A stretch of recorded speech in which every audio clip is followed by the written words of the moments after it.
Sorry for being so late. And I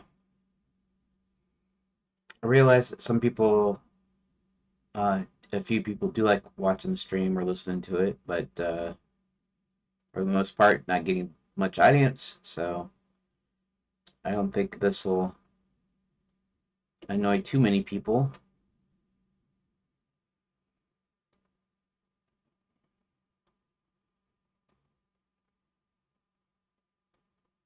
I need to figure out how to make sure I'm on time every time. It's got a slow start this morning, is all. Sometimes you have those days where um, you can't be hassled to you know do anything that day. um, the good news is that I got this. Oop, I got this stuff sorted out, so I can see, and I can be on this side if I wanted to be.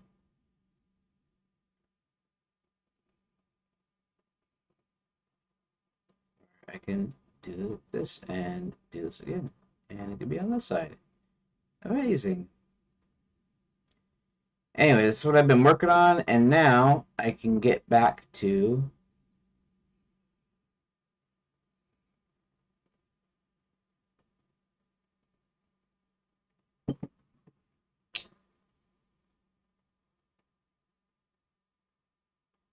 Yeah.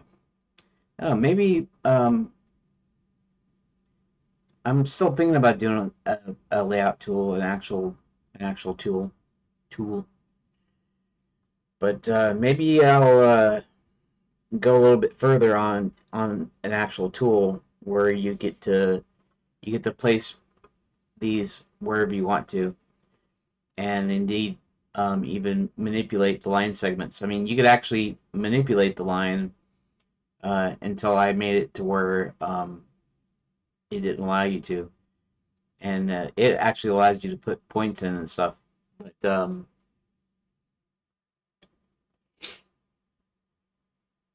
But maybe I'll have a mode that allows you to add points to the door lines and let you kind of put them where you wanted to put them. Although this logic of untangling them might mean that I won't have any untangling logic in that, since you'll be able to put the lines wherever you want them and to be able to route them wherever you want to route them. So I might do that.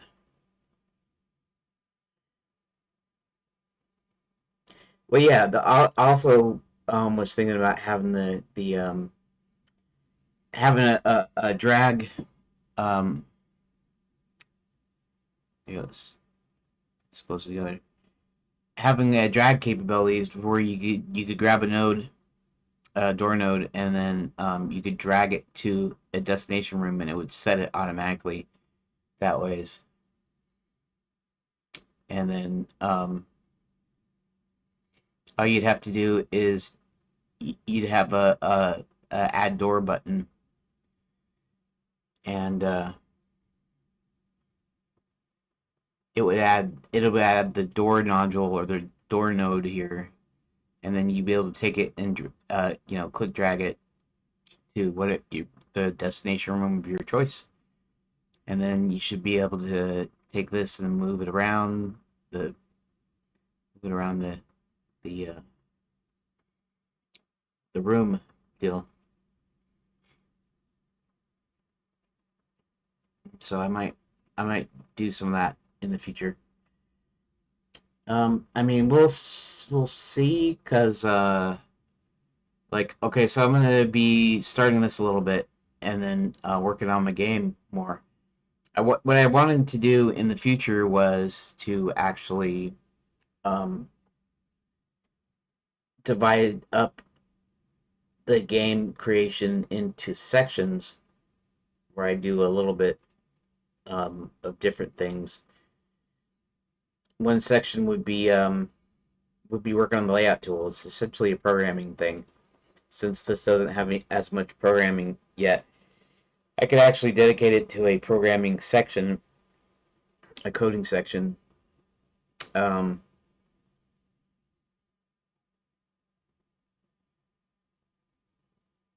so part of my layout tool will be actually the coding part, because since um, the whole rest of this game, the whole rest of this phase here, I got everything I need for the game. So now I just need to make the cards and you know, the rooms essentially, and that's kind of all I need to do. I just need to make places for the kind of the semi interesting choices. I say semi because there's going to be a whole lot you can do. It's going to go back. It's going to go back to the kind of the same story beats, even if I divide up some of the cards instead of being in between cards um, or rooms. I just want to say card. I should have called it a card. Is what I should have called it. Then in the future, it's going to be actually a room. It's going to have like objects and things in it. So room is still apt, but I still call it card. And so like one section would be coding, the other section would be, I don't know, story writing or whatever. In this case, the coding would be the layout tool, and the writing part, the story part, will actually be me implementing um, the the choices here by adding rooms, right?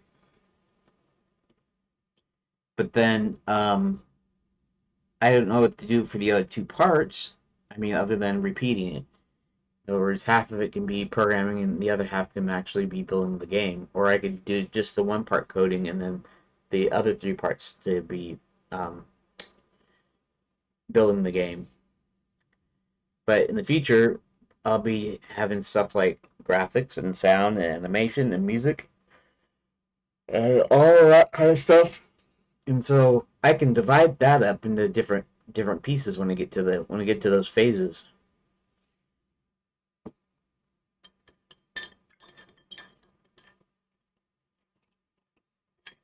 So I guess one section could be tools, which would be a majority of programming, and one section can be implementation, which could also involve programming, or in this case, adding the rooms.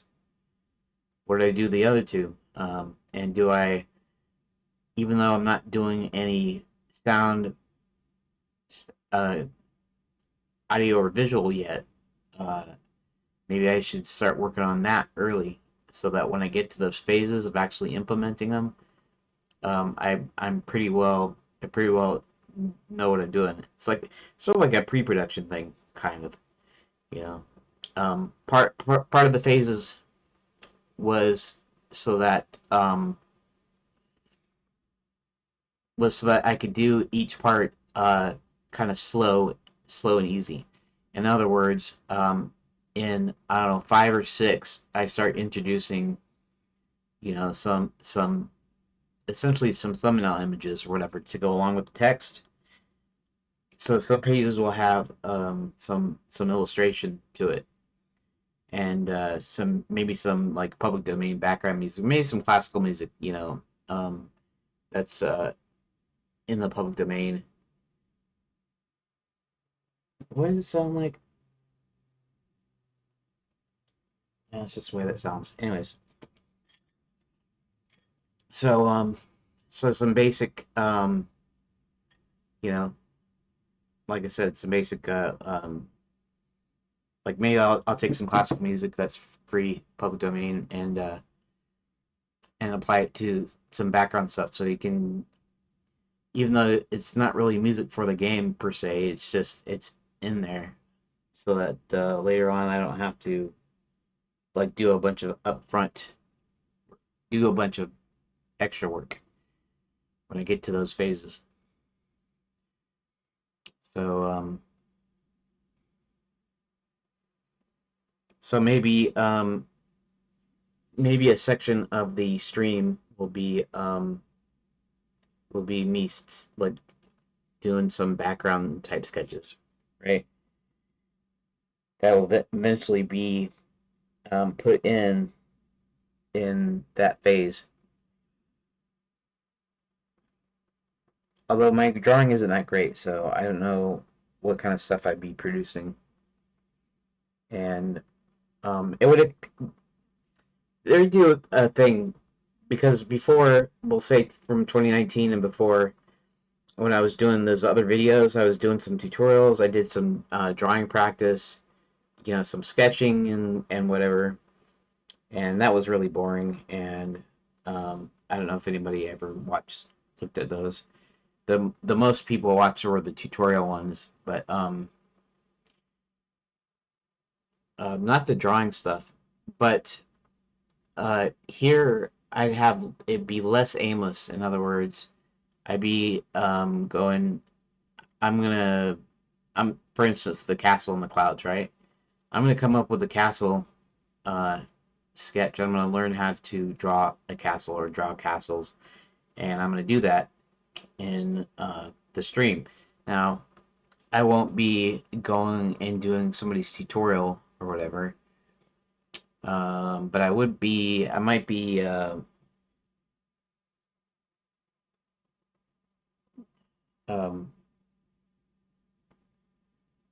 I don't know, I might be grabbing a picture of some castle and copying it, right? Sketching it. Like maybe I'll do the thumbnail thing too, because at least thumbnail doesn't have to look good, and I can find a way of conveying whatever I want to convey, whether it be a background of something or a character or something. So, and I'm not very good at any of this, but if I spend a portion of the stream and do that extra bit, then first you'll have something visual. Secondly, you'll have something that's different from the other parts, so that when you actually watch, you might be interested. The other thing is I might get more people watching because what they'll do is somebody that's not really interested in art might not watch the art part. Someone that's not interested in programming might come in and watch the art or the music or whatever. And that's the other thing is I don't know a thing about making music of my own. I know a little bit about making art, but I know way less about making music. I know a little bit maybe about sound effects. I mean, I guess I don't really know about sound effects. I've done sound effects for some of my games. I I kind of know how Foley works in movies and stuff a little bit, and so with sound, you don't necessarily need to be skillful. I mean, if you're working on a big Hollywood movie that you're trying to do the sound design on and stuff, you kind of need to be smart about that. But the general, just recording sound effects that you like and stuff, that doesn't require a lot of skill itself. The basic thing doesn't require a lot of skill. Um, so I can do that. The music would be the hardest. I don't know squat about music, and I would also have to kind of create my own music to start with until I could get enough of some sort of support from people that would help me like make music. They would be making music. So I'm still not sure about that, but maybe that's one thing I could do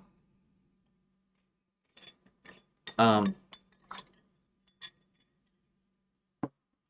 here in the near future when I start splitting the thing up here. I'll have to think about it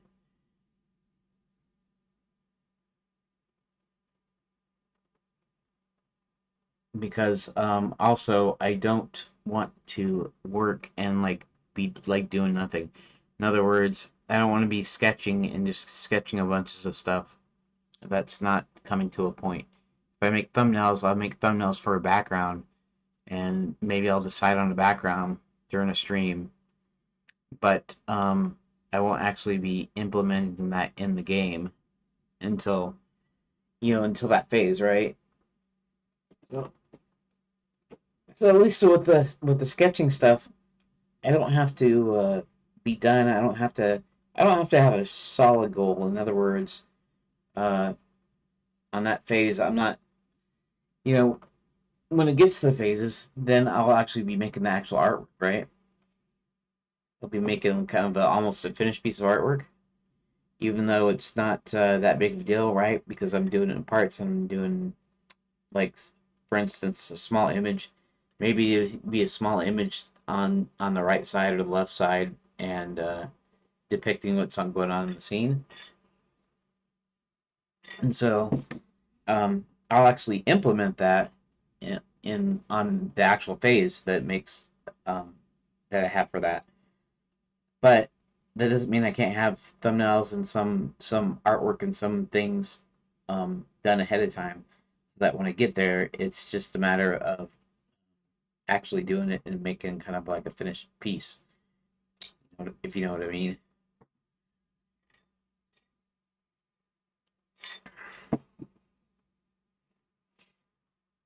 In fact, it's gonna represent. Eventually, they're gonna represent backgrounds. So I'm gonna actually do a piece of art that goes into a room, and eventually it'll be kind of a model that I use as a background. So essentially, they'll be like, so like I'll make some thumbnails like early on. Let's say I make thumbnails early on in the next couple of phases, but not in the actual audio visual phase, which is, see if I can pull that up here. Let's open a new browser window, and one that doesn't take the whole screen, preferably. Okay. And then let me go to my this one. Uh-huh. Okay. Pardon me. Choose your own adventure, navigation, room independence, multiple player characters. Audiovisual elements isn't until phase 5, and that's just going to be kind of way down the list. Hopefully, these other phases will actually be quicker. In other words, navigation system. I'm basically going to be taking the same thing. I'm going to be adding some input stuff, and then I'm going to be extra, keyboard input, and then I'm going to um, change some of the cards to actually reflect this, so that you go north, south, east, and west, and whatever. Um, so yeah, and so a lot of the now the fact that I have to redo all the cards that exist, and there's going to be at least 100. There might be 200, there might be up to 400. Kind of depends on how deep I get into the into the splitting up thing, right?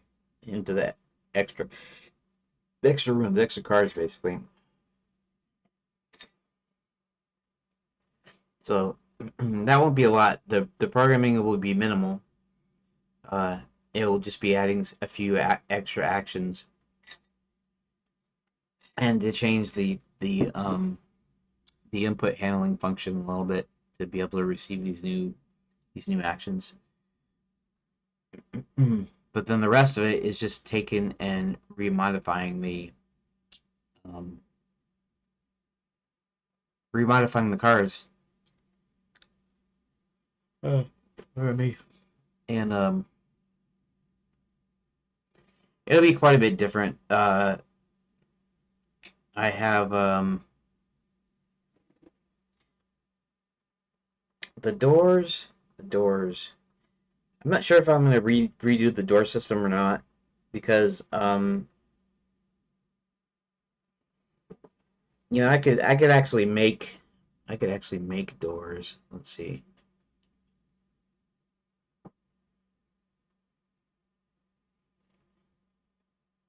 Hmm.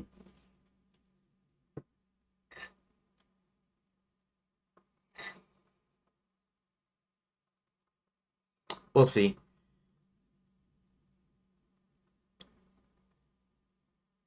Southeast and west. I could do the 8 cardinal directions and up and down. So that would make it 10 options in addition to the... Yeah, I'm not sure I'll do that. I might hard code those in too. Um, and by that I mean you'll have, instead of just a regular door, like doors that are added on, these will be automatically added on, whether or not they actually go anywhere.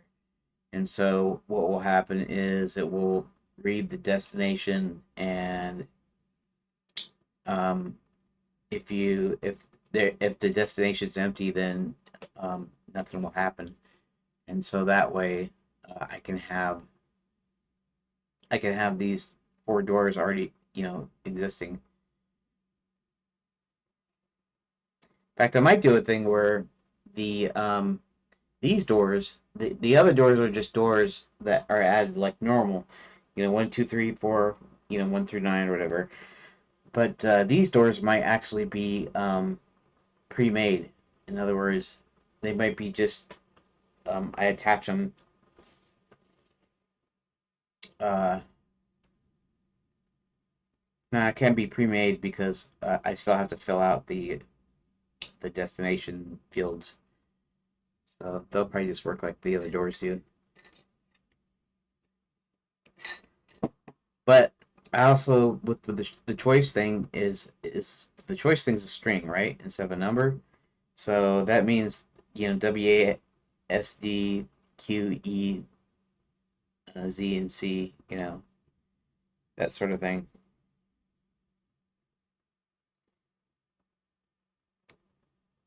Yeah, I think actually, yeah, W A S and D. Anyways, I'm I guess I'm kind of stalling right now. Um, we'll see when we get there. Anyways, I'm just saying I hope that when I um when I get to phase 2 that a lot of the stuff, since it's already finished and created, done, that it won't take as long. The second phase shouldn't take as long because all I'm doing is kind of redoing the doors and stuff a little bit. I'm just adding new doors, and changing some of the choices. Anywho, let's kind of get to the actual thing here. Okay, so we are going to start with Hubert Home, and I'm going to expand this out a little bit. Okay, so these,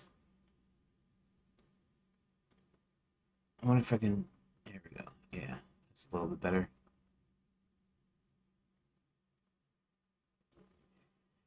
Okay, so basically these 4 dailies are the original um they're the original a room, right? Okay. And then this down here is actually the is actually what's going to be on the card when I split the others. He goes to his home and then goes directly to the study where he sees many books, scrolls, and loose papers. There's also a large crystal ball and its own cradle in the center of the room. Hit 1 if you wish to examine scrolls. Here, let's close that too. Hit 1 if you wish to examine books, scrolls, and papers. Hit 2 if you wish to look into the crystal ball. So, 1 and 2. 2 is going to be the crystal ball. 1 is going to be the scrolls and papers and stuff. So let's look at that real quick. Okay, and since it's a copy of the room, of the same room, it I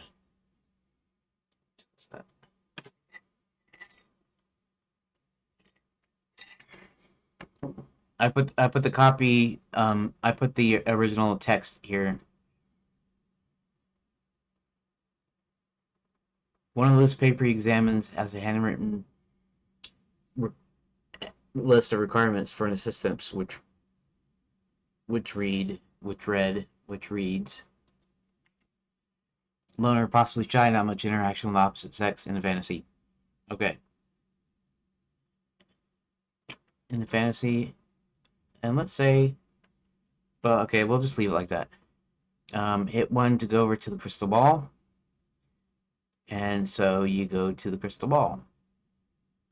So forget the inbound here, the door. There goes to Hebert Home 2. Now, Hebert Home 2, I haven't modified yet.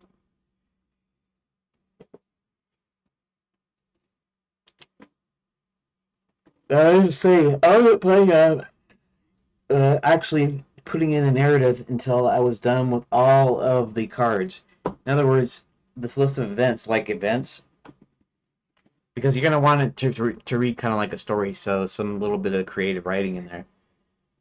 But I'm not going to do that just yet.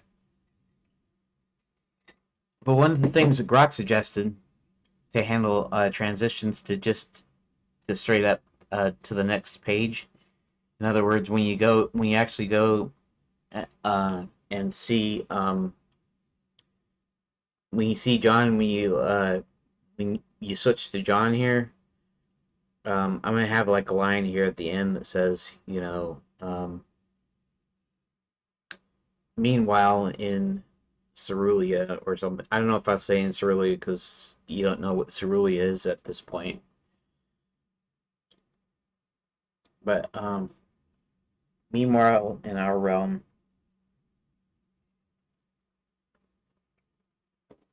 is leaving the library after having closed it up, whatever. And so that's going to be in the end here, and then it's just going to say, okay, to go, um, to stop by your favorite convenience store or whatever. And this is another important, or I should say, another interesting thing here, which is when I'm doing this, I may think of other places to go.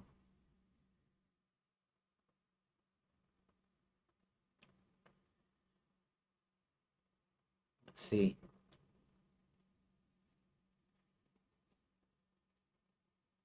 Yeah, I'll be like hit 1 to continue, right? And then continue would actually go to this Cerulean deal. Yeah, that's how we do it. Anyways. Okay, so we're at the crystal ball, right? Um Now am I gonna do some extra rooms in here? I might.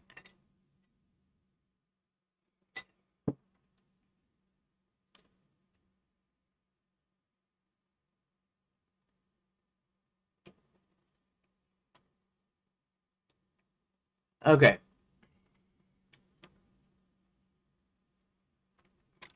Hubert walks over to the giant crystal ball and starts to peer into it. Inside, he sees a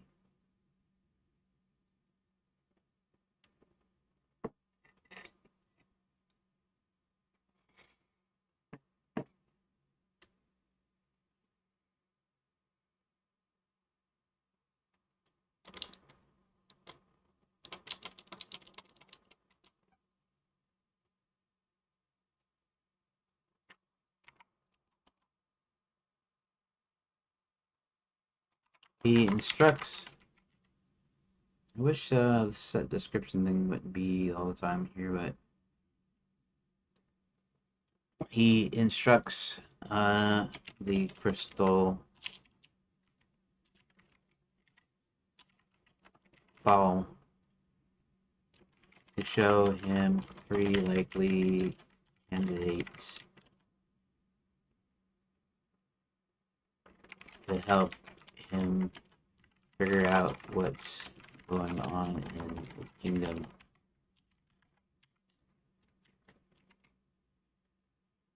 Okay.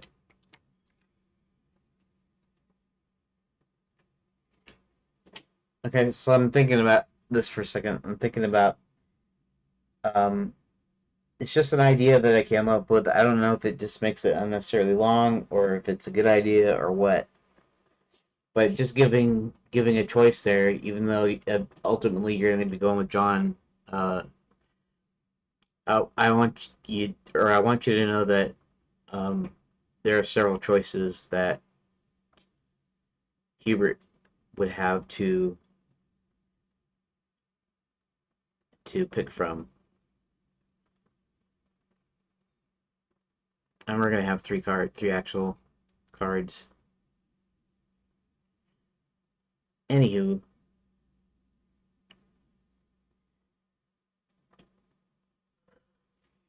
okay.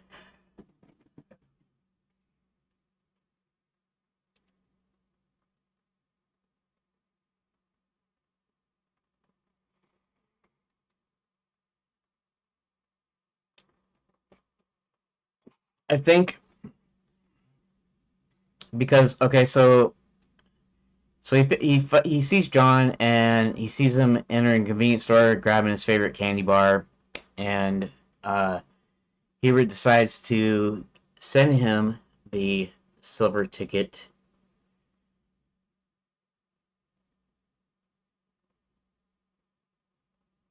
via magic mailbox. Now, the magic mailbox system is a thing I came up with because I needed a way for this isn't just for Hubert and for this situation, but I needed a way to sort of explain, and really not really to explain the players. Really, it's just kind of an internal consistency, story consistency thing.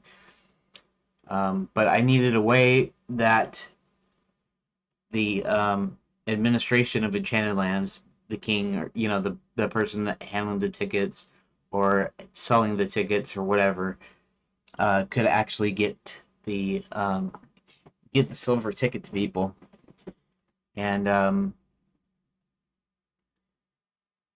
so it sort of serves as a mechanism. It's something that Enchanted Lands uses itself to send magic tickets to people.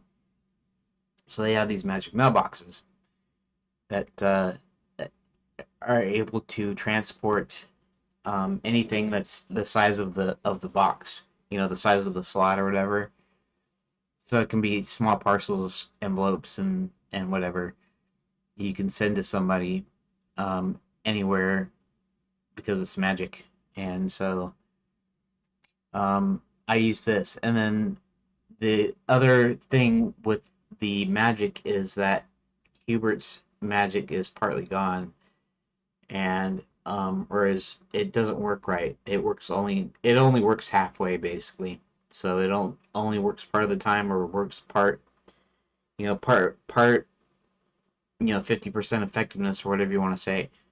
So um so I had to do a way of him getting John the ticket without having to cast a spell.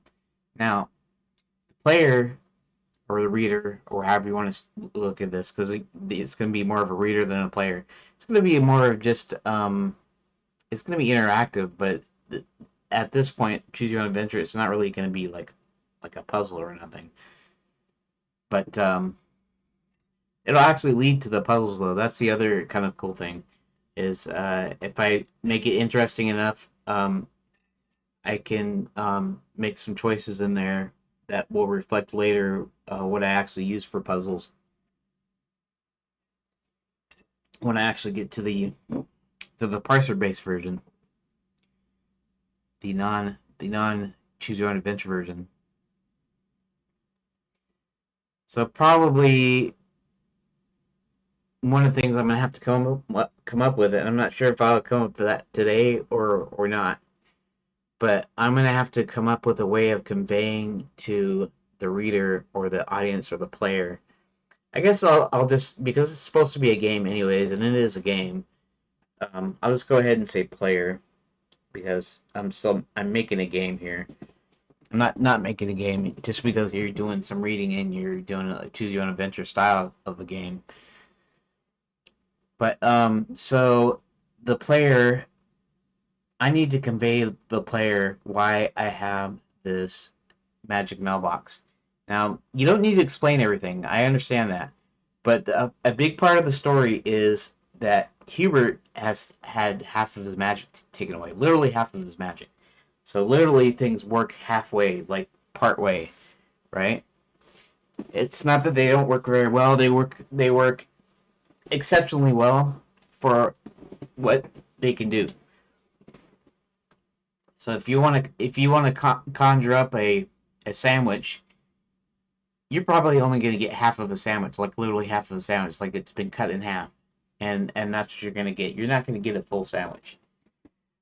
If you wanted a full sandwich, maybe what you do is you try to conjure up two sandwiches, and maybe you'd be lucky and get one.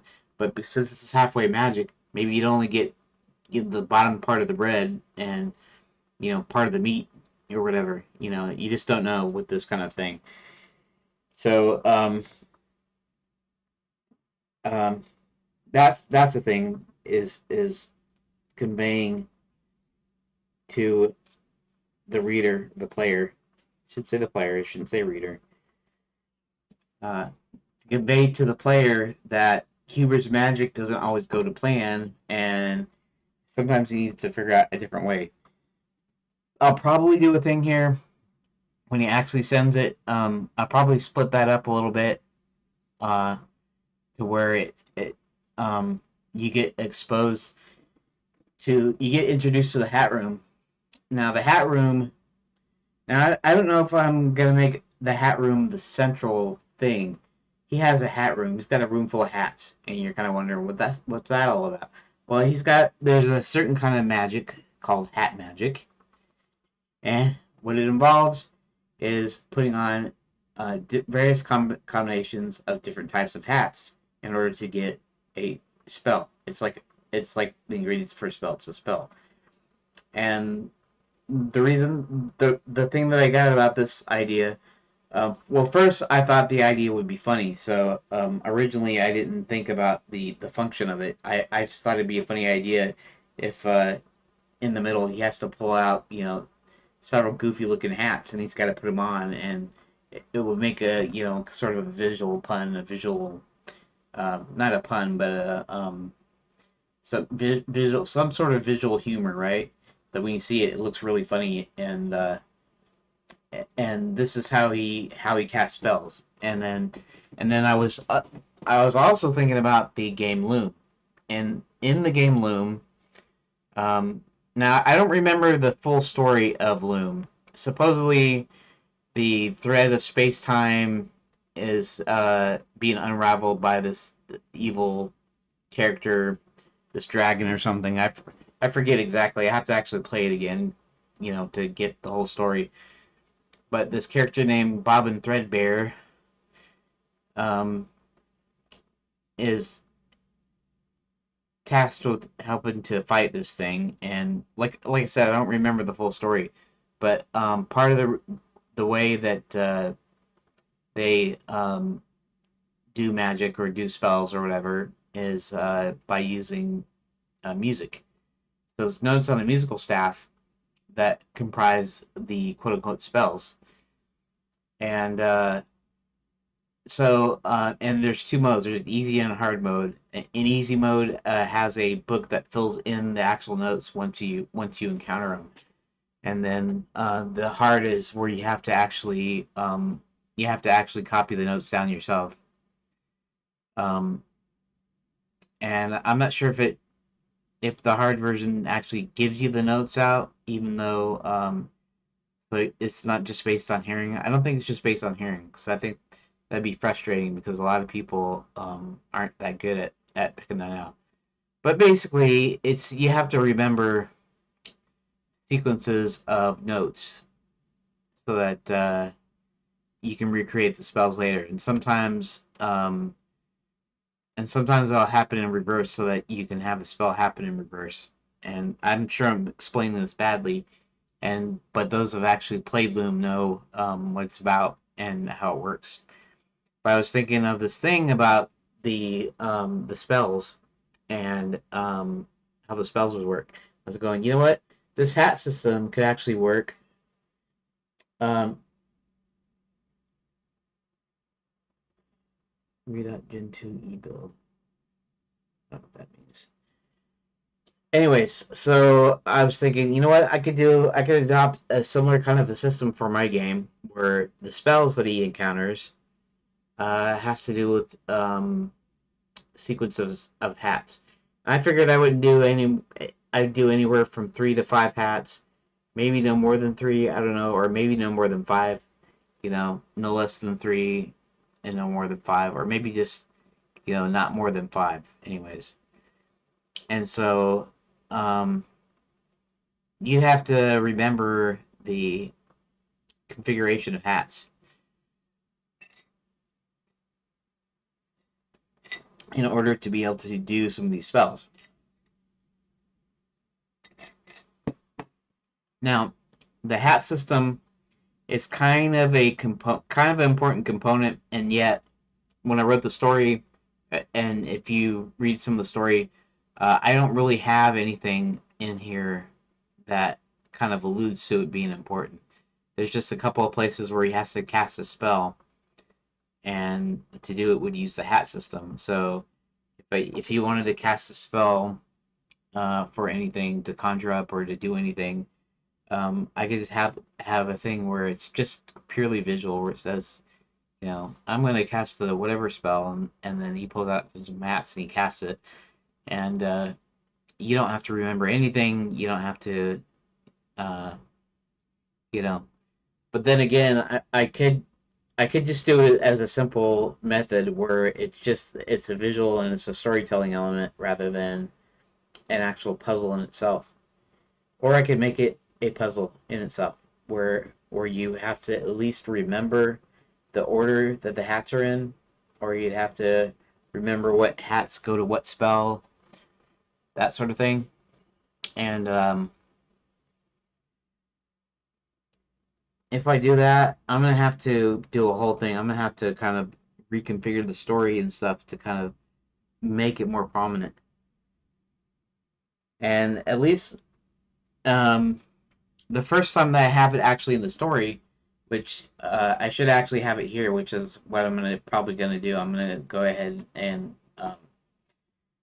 somehow I'm gonna introduce it here and not in the other part of the story. But the first time it happens in the story is when you're in Lapswood, and they don't know how to get out of Lapswood, and they don't know what they're doing there and why they're there.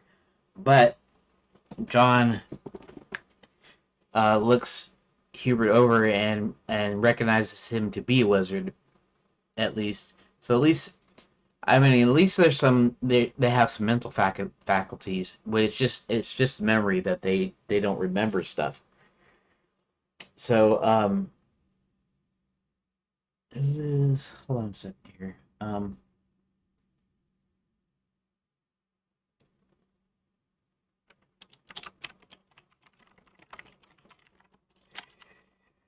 Um, so um, so the first time you do that, okay, so they're in Lapswood, which is, you could call it the Forgetful Forest, the Forest of Forgetfulness. I originally called it Forest of Fading Thoughts because I thought Forest of Forgetfulness is kind of cliche and whatever, and then I realized Forest of Fading Thoughts kind of sounds dumb, sort of. I mean, at least it sounds like a lot more serious. Like if I was doing it some sort of a serious fantasy story that wasn't comedy, it wasn't goofy. I might call it the Forest of Fading Thoughts, and might not even call it Lapswood. Lapswood is what they all call it, right? Because you have a lapse in memory, basically. And Lapswood would be a nickname of an official name, and the Forest of Fading Thoughts might be a name that some of them call it. That's not really an actual official name, and an official name might be whatever forest or whatever woods or you know. I still could do that, but right now it's called Lapswood because of memory lapse. Okay, so they're in Lapswood, and they eventually all of our characters that are there, which is it's Princess Karen, it's Hubert, and it's John Thomas, which is our he originally he was my main character, and the reason I say that originally my main characters because when I was going to do this as sort of traditional point and click adventure, where you have basically one main protagonist and then the rest are kind of non-player characters. John was going to be our point of view character. He comes from our realm. At least he's got some secrets uh, um, connected to him, so it may not be totally what it seems, but he's from our realm and he has this kind of normal, boring life, and then he jumps into this portal and uh, he's told by Hubert, which was then called Harold. And there's two things. One is Harold is the long form of Harry, right? Harry, you sometimes you got call guys named Harold Harry, and I suppose when I came up with the name, I was thinking of Harry Potter. Now, I'm not saying that other than him being a wizard, I wasn't thinking of Harry Potter in that way. I wasn't thinking, this is I'm gonna make him like Harry Potter, whatever. But I did call him Harold, halfway Harold, because he has only half of his magic. And the more I thought about it, the more I'm going, they're thinking I'm just gonna that I'm copying, Harry Potter or something. And so for a little while, I was thinking, well, maybe I'll make that a joke. Maybe I'll make the joke that his last name rhymes with, Rotter or something. And and the idea is that his last name is also Potter, but to avoid copyright issues, I would not say the last name. And this is part of the joke. This isn't me being worried about actual copyright infringement. But I was gonna go Harold. His last name rhymes with So, in order to avoid copyright infringement, Harold just calls himself Halfway Harold. And the more I thought about it, the more I'm going, oh man, this makes it look more like I'm trying to copy Harry Potter or something. And part of it being that uh, Halfway is a wizard and Harry Potter's a wizard, right? And so people would be going, you know. And so the joke might still have worked, and it might still would work if I switched it back, I could switch it back, and it wouldn't be much of a problem even now. I'm not trying to say it's Harry Potter because I'm gonna have eventually I'm gonna have a bunch of in jokes. One of them being okay, so the way that they get in and out and the magic that Enchanted Lands runs on is called Quicksilver. It's a nickname, and I don't really know what I would call the metal. It's like Lord of the Rings Mithril, right? Mithril that has these properties that um, it's woven almost as fine as a shirt, and and it feels like a regular shirt, but it's strong as steel or kind of thing. You know, Frodo gets stabbed, and but the mithril shirt is unharmed basically, and it actually protected him. So I'm thinking, there I could come up with some sort of name, some sort of fancy name that is what the scientific wording for what the Quicksilver actually is. So a lot of things use Quicksilver, and Quicksilver is kind of a generic name for a lot of stuff. Um, but so it's a Quicksilver ticket basically, and so basically all you need to get in and out of Enchanted Lands or into Enchanted Lands is a little bit of Quicksilver. So it can be some thread that lines your coat or something, or it could be sewn into the lining of your coat, or it could be I mean it could be anything. It could be a ticket, it could be a piece of paper, it could be whatever that has Quicksilver in it, and you could get it back into Enchanted Lands. So no, okay. So what was I saying? The magic, right? Of Quicksilver. How was I? I was trying to tell you about um. Oh, the in joke thing. See, I always go off on a tangent and I forget what my original point was. Okay, so the thing is it's a silver ticket, and so he goes into a store to pick up his favorite candy bar, which he does. I don't know. A healthy person wouldn't do it every day, but apparently John John's ritual is that he goes and gets a Benny Walkie chocolate bar every day after work. So he comes home, he's walking home, and he stops by his local convenience store. He goes in, he grabs his deal, and he leaves. And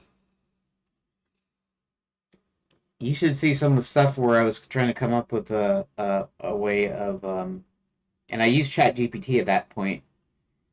So it's in one of the streams and maybe in a couple of the updates, but where I was coming up with this way where Hubert uh, had to figure out an alternative way to get him the magic ticket rather than just sending it to him with magic because half of his magic is gone. Anyways, so my thought is I'm gonna put like a bunch of in jokes into as as much as I can think up or come up with. I'm not necessarily the brightest bulb in the in the lamp or whatever, but brightest bulb in the box. I don't know. I don't know. You have bright bulbs in boxes.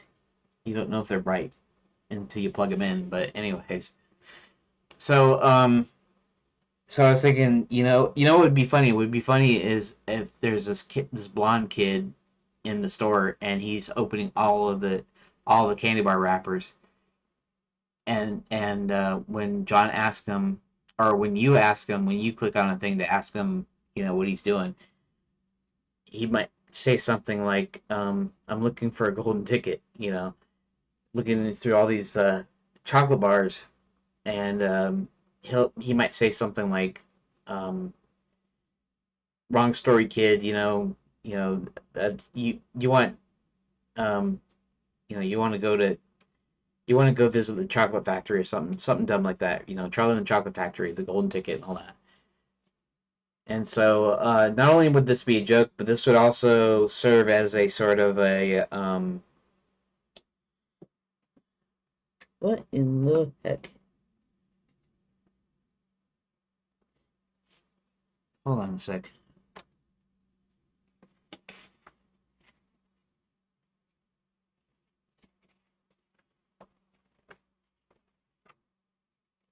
I'm having a bad problem with spider webs. Well, this thing's still alive. Well, it's just this one though. I hope I haven't. Doggone it! What the heck?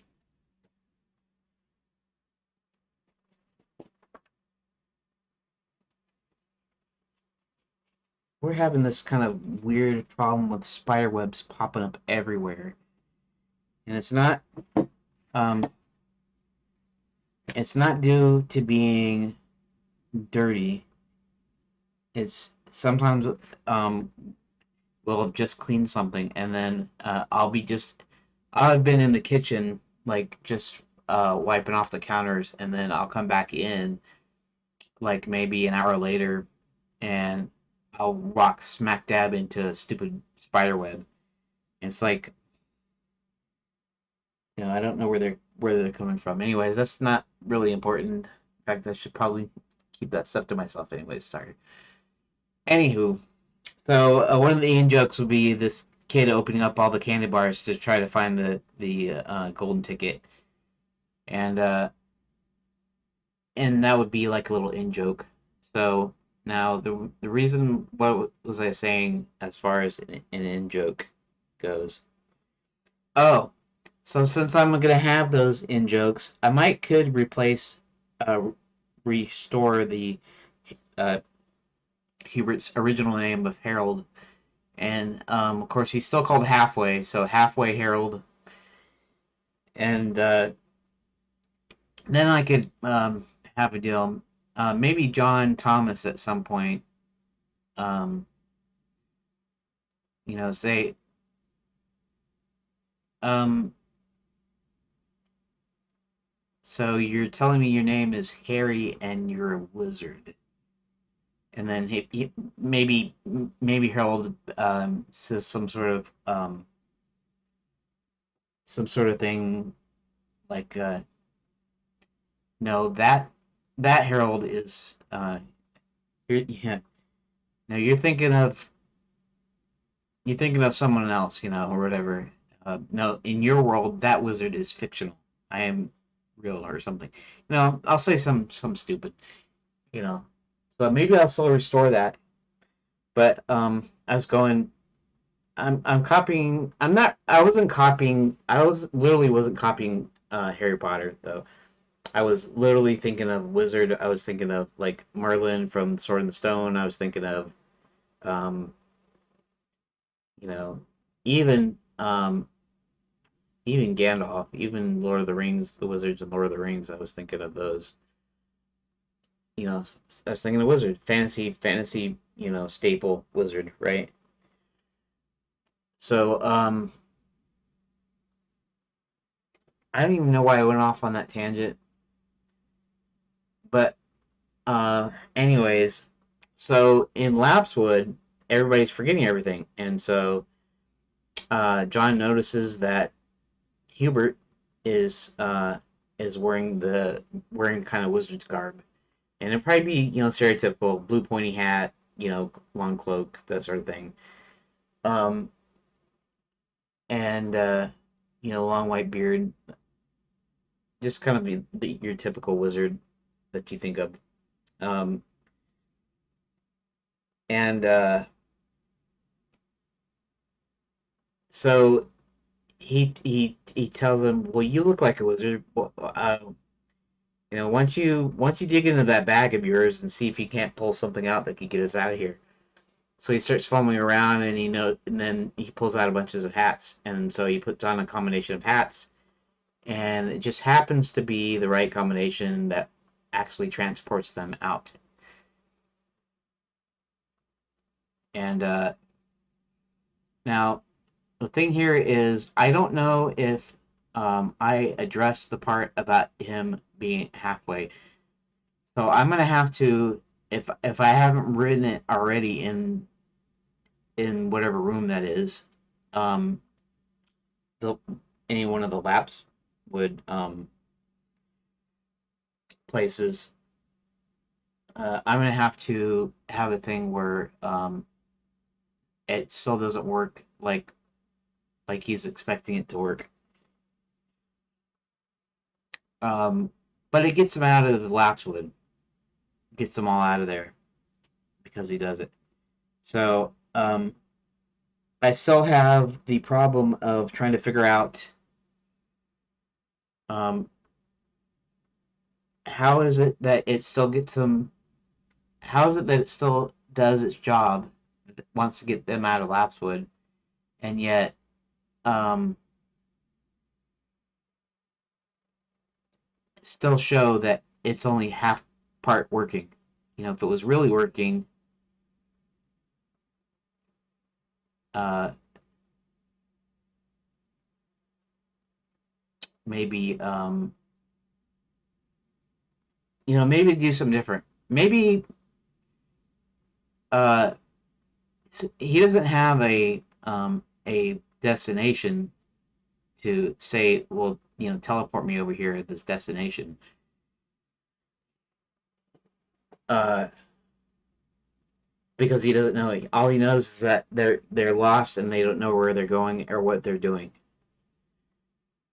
So the idea is that he does this random thing and it gets them out and wherever they're supposed to be going to.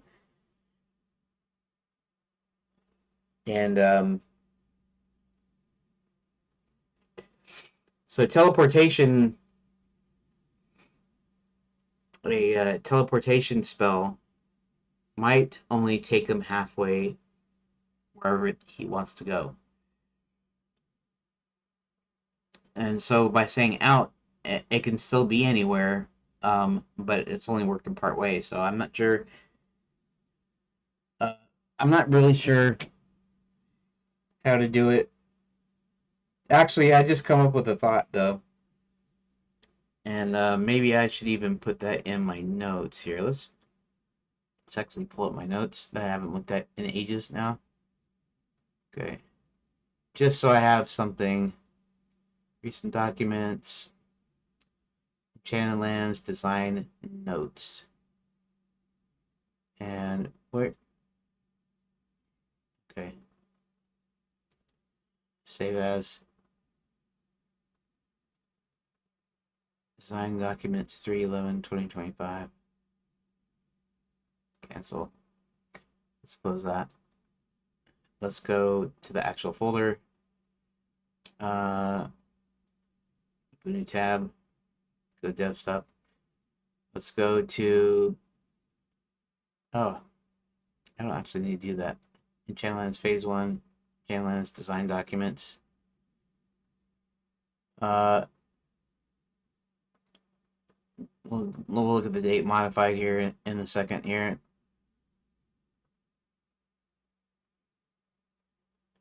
ODT, there we go. That's this one.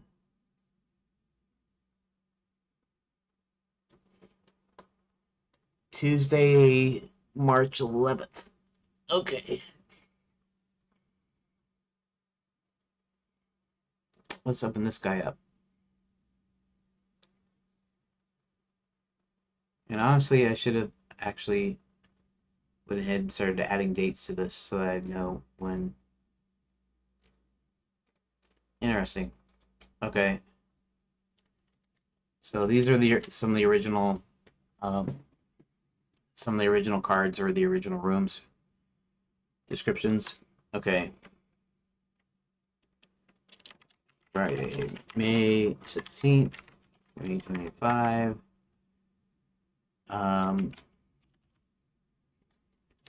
Come up with an idea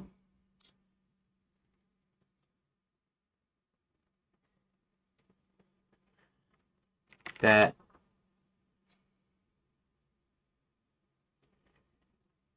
instead of transporting the group out of Lapswood when they get lost, it transports them to the edge of Lapswood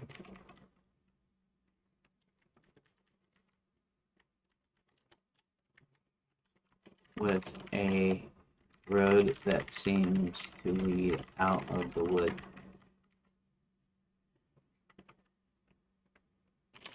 So this way we can say that Hubert's spell didn't work 100%.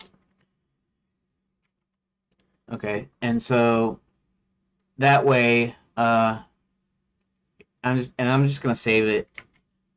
I just needed someplace to write it down, so I might remember it later. Okay, so now we're back to our present. I guess you could call it a problem. Um, and that is how to introduce the fact that Hubert's magic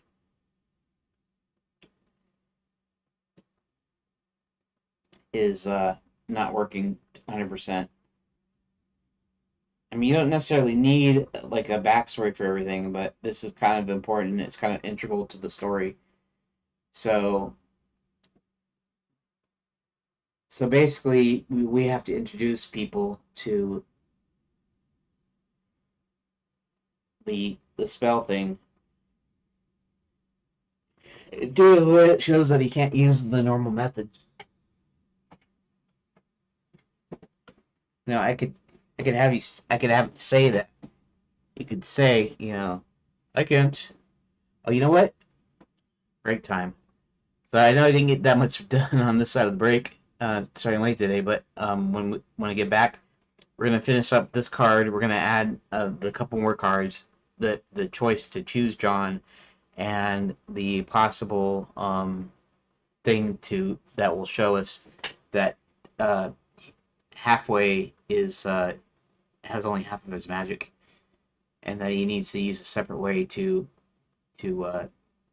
give the ticket to him. In fact, that'll might could turn into a puzzle later. So, anyways, I gotta go on break, and I'll be back at about half an hour. So, on break, I'm gonna go ahead and cut the mic until I get back.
Although I'm supposed there's nobody in here, probably.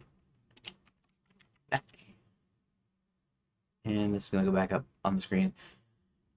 Okay, so and it looks like, yeah, it looks like I have just over an hour left, and yeah, sorry for being a light day. I'm sure back on Monday I'm gonna be back at it and the full thing, but we are gonna get a few things done, a couple of things done today. It's like hearing. Okay, doesn't matter. Okay, so I was already talking about the next room rather than this one. We're gonna call this a room, even though it's, it's not technically a room, and it's not an actual location, or I should say it's an individual location. Anyways, he roam 2. This is crystal ball one, right? Instructs the crystal ball to show him 3 likely candidates to help him figure out what's going on in the kingdom. Um, the ball shows 3 likely candidates. Uh, yeah, okay, so let's think for a second here. The thing that makes John the best candidate to do this is that he's into fantasy, he's into writing. I don't know if the writing is going to be as important per se, but um, he's a loner. He doesn't have many friends. He works at a library for his mom, no less. And let's just say he still lives with his mom. He's I don't know what I put, 19, 20, 21. So he's around, 20 years old. Still lives with his mom. And supposedly his dad died in an accident, falling off a roof. I think what I put is he was like a roofer or something, and he had mysteriously fallen off of a roof, even though he was super safe. And I'm not sure if that's exactly what I put in there in my original notes, but that's always been in my head as to the possibility that something happened to his dad. Um, so kind of the big deal is that he's got a great imagination, and at the same time he doesn't have many friends, and so uh, that kind of makes him the right candidate. So in light of that, what could make 2 other candidates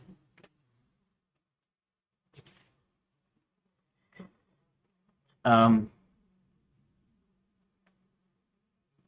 could do a thing where Hubert can look into the future a little bit, maybe through the same crystal ball, where he knows what kind of thing it is. Because I was even gonna do a deal where he's picking a dude, a guy, because it's kind of important because he wants a date, and that's part of his big deal.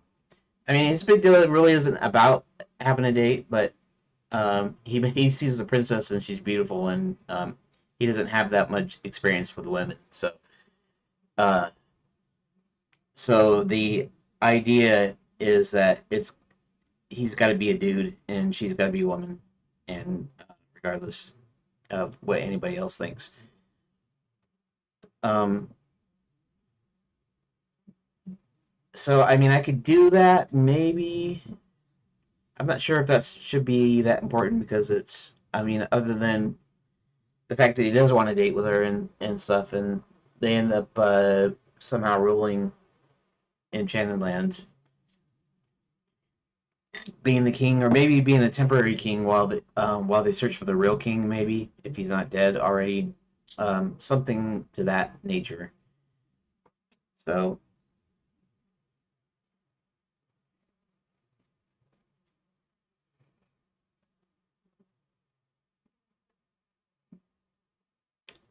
Um,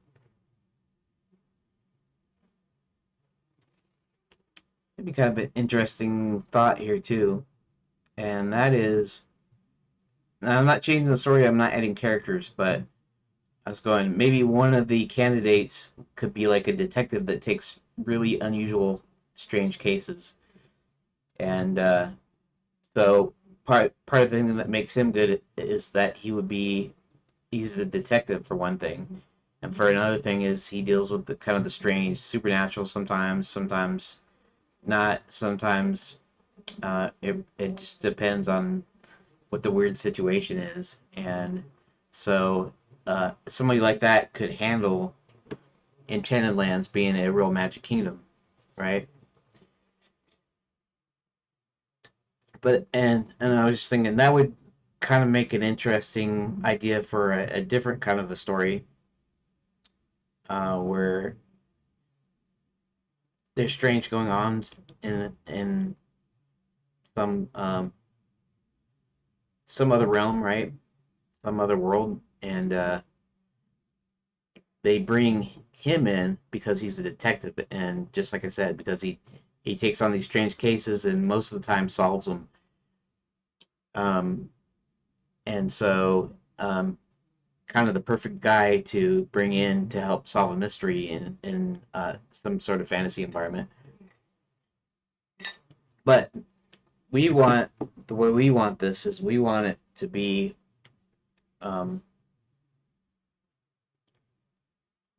where the candidate has certain features or certain qualities that don't 100% match up, except John matches up almost perfectly what he needs.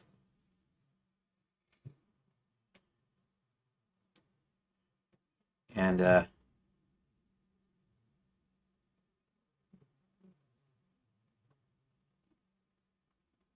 so I okay, so I still have to kind of come up with some stuff, right?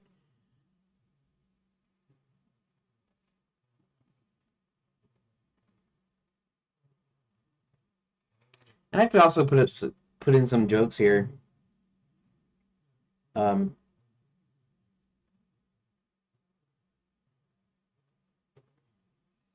One would be like Van Helsing, right?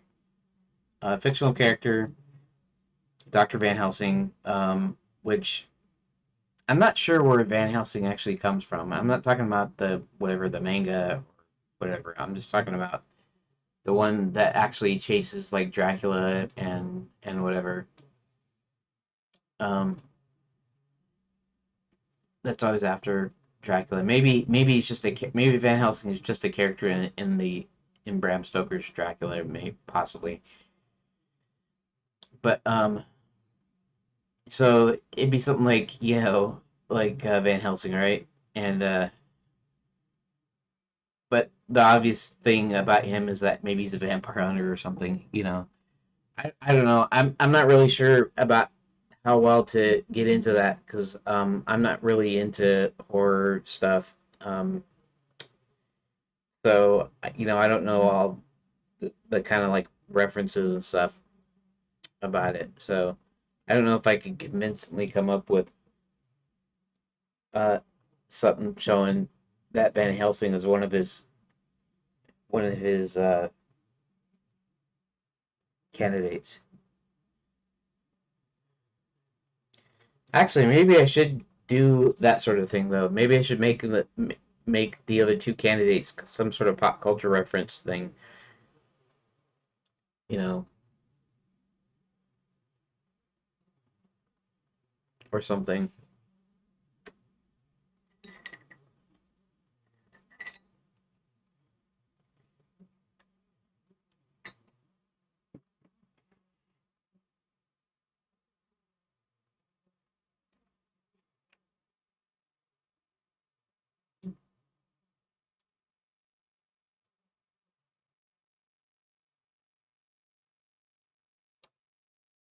Yeah, I was just thinking, what if what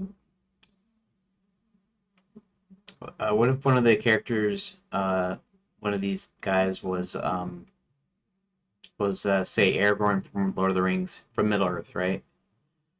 And so you describe him, and but then have some silly reason why he didn't. Like maybe since Middle Earth is supposed to be sort of a kind of the fictional time period in between modern times and like ancient times. You could say, he's too busy being king. Besides, he's from a different time, and um, I can't cast time spells or something.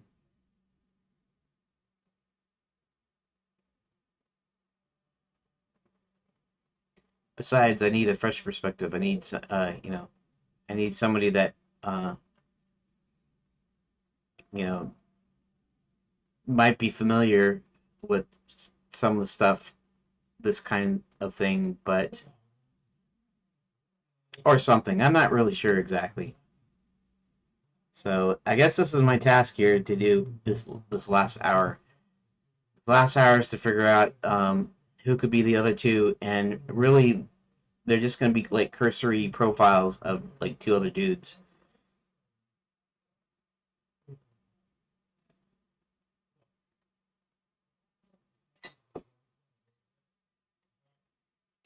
I could almost introduce Zanzibar here as someone who's being dishonest and kind of what he knows, what Hubert knows about him. He wouldn't want to pick him.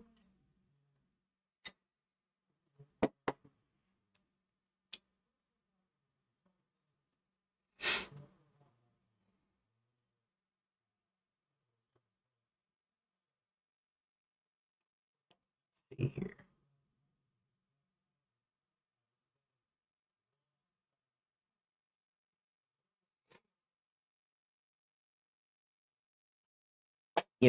Maybe Luke Skywalker can be a candidate. Could be a candidate.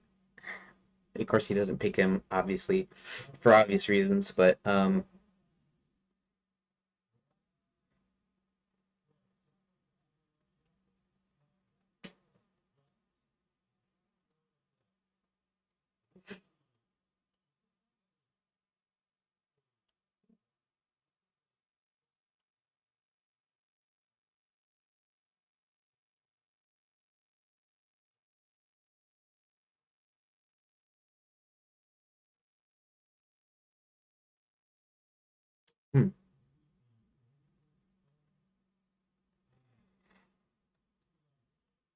Uh, this is what I use ChatGPT and Grok for before I was coming up with ideas.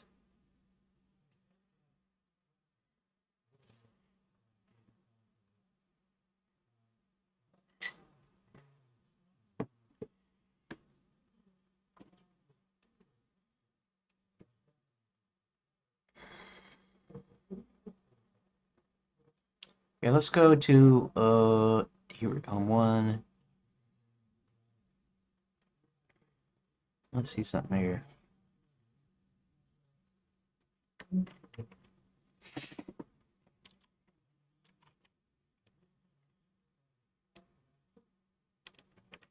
Terribly honest.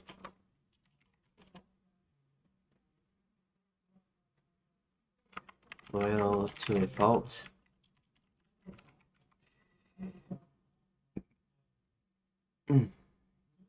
Pardon me.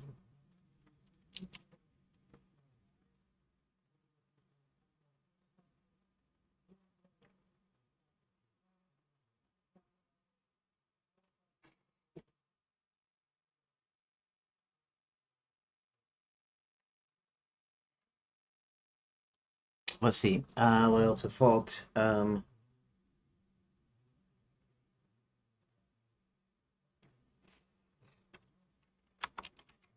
Puts others' needs before his own. There we go. And let's resave this room data here.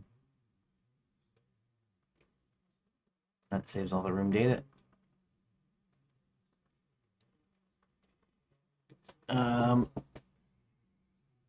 And I can also test that I could test the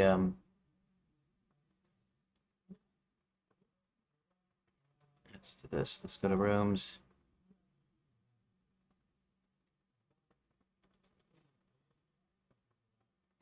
Okay.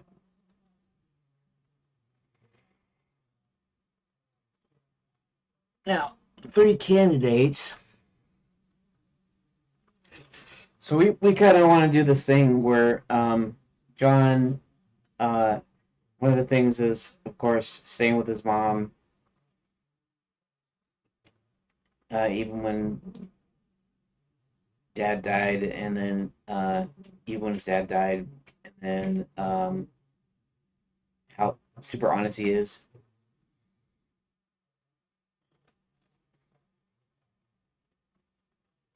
and maybe somebody isn't quite as honest. So I could either use this to introduce Zanzibar in there as somebody to look out for in the future, like a setup, or I could just put like a joke pop culture reference to kind of show how humorous it is.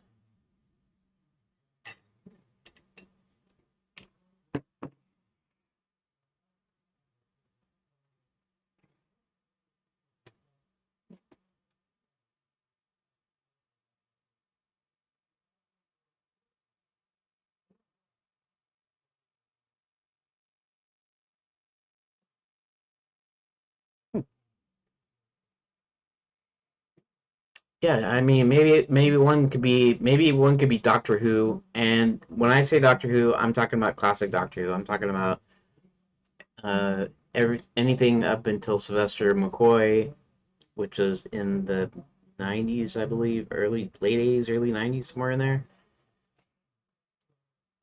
Um, and more specifically, I'd probably be talking mostly about um um what's his name?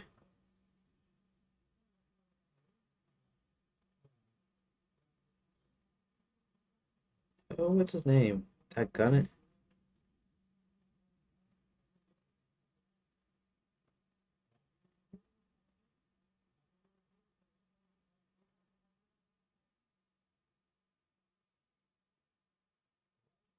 Hmm.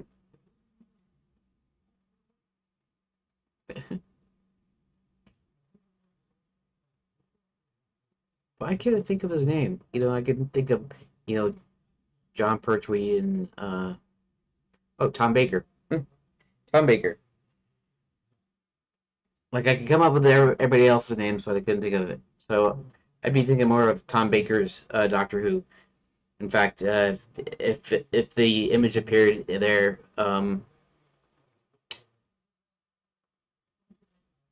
it would be Tom Baker's Doctor Who that would appear. Um, so yeah, maybe I could just describe like Luke Skywalker and Doctor Who,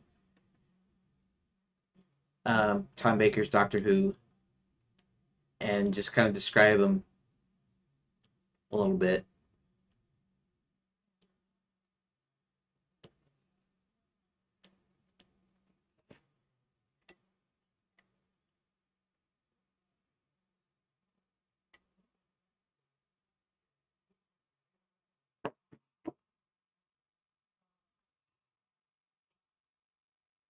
Hmm.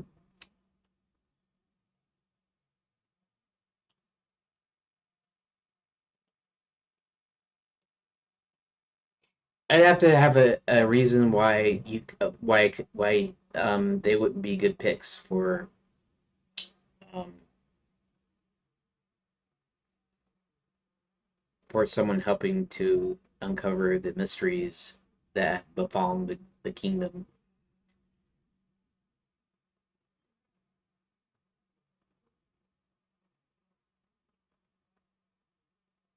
Hmm.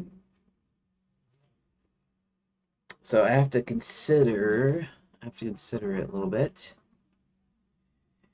Um,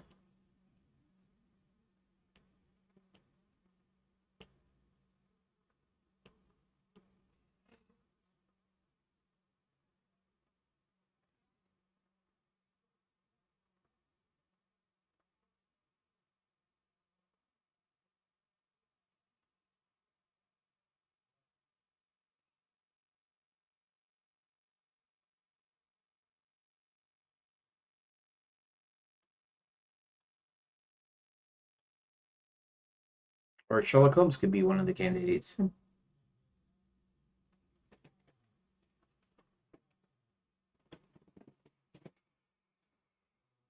And I don't know if anybody that has ever watched the classic Doctor Who's, um,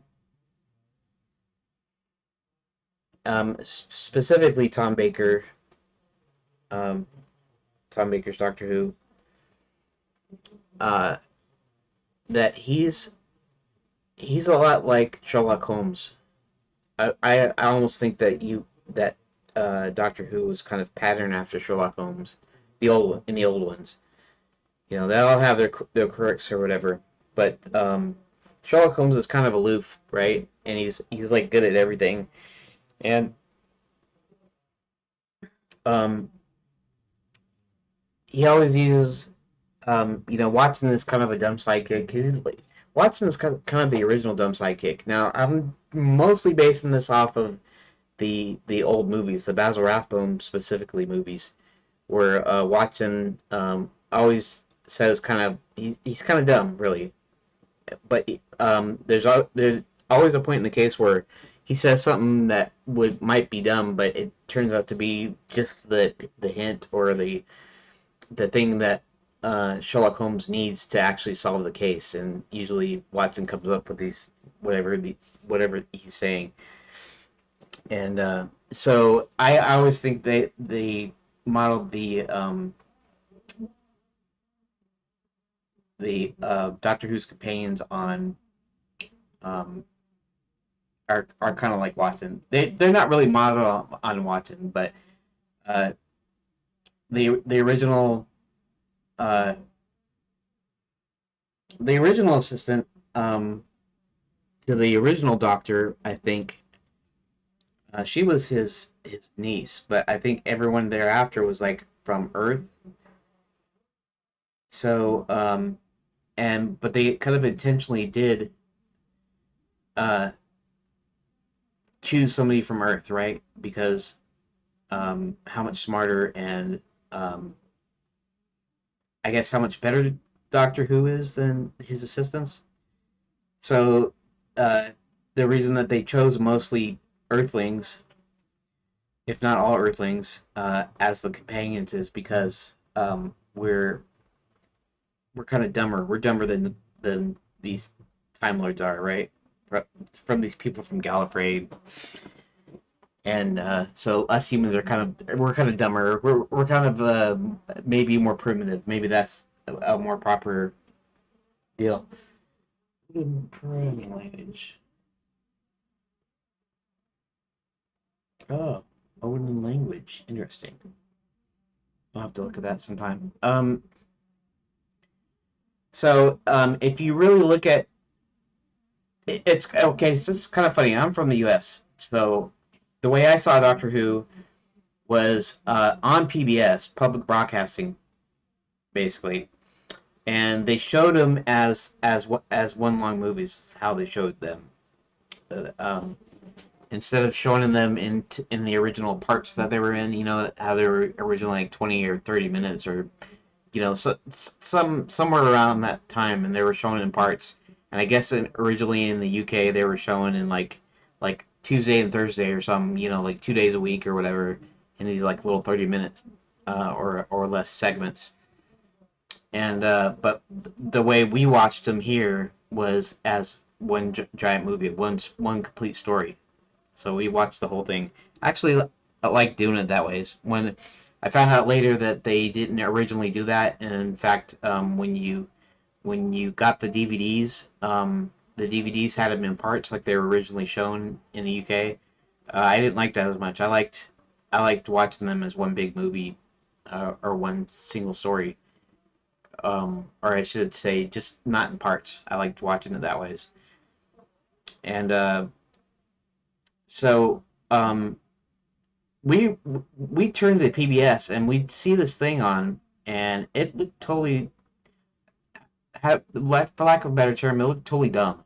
Like we were watching it, and it was these really cheap video graphics, and their creatures looked goofy. And um, now just keep in mind, um, I don't know if the now the UK might be, or England, Britain of the time, in say the 80s and the 90s, uh, might have been used to uh, shows like this.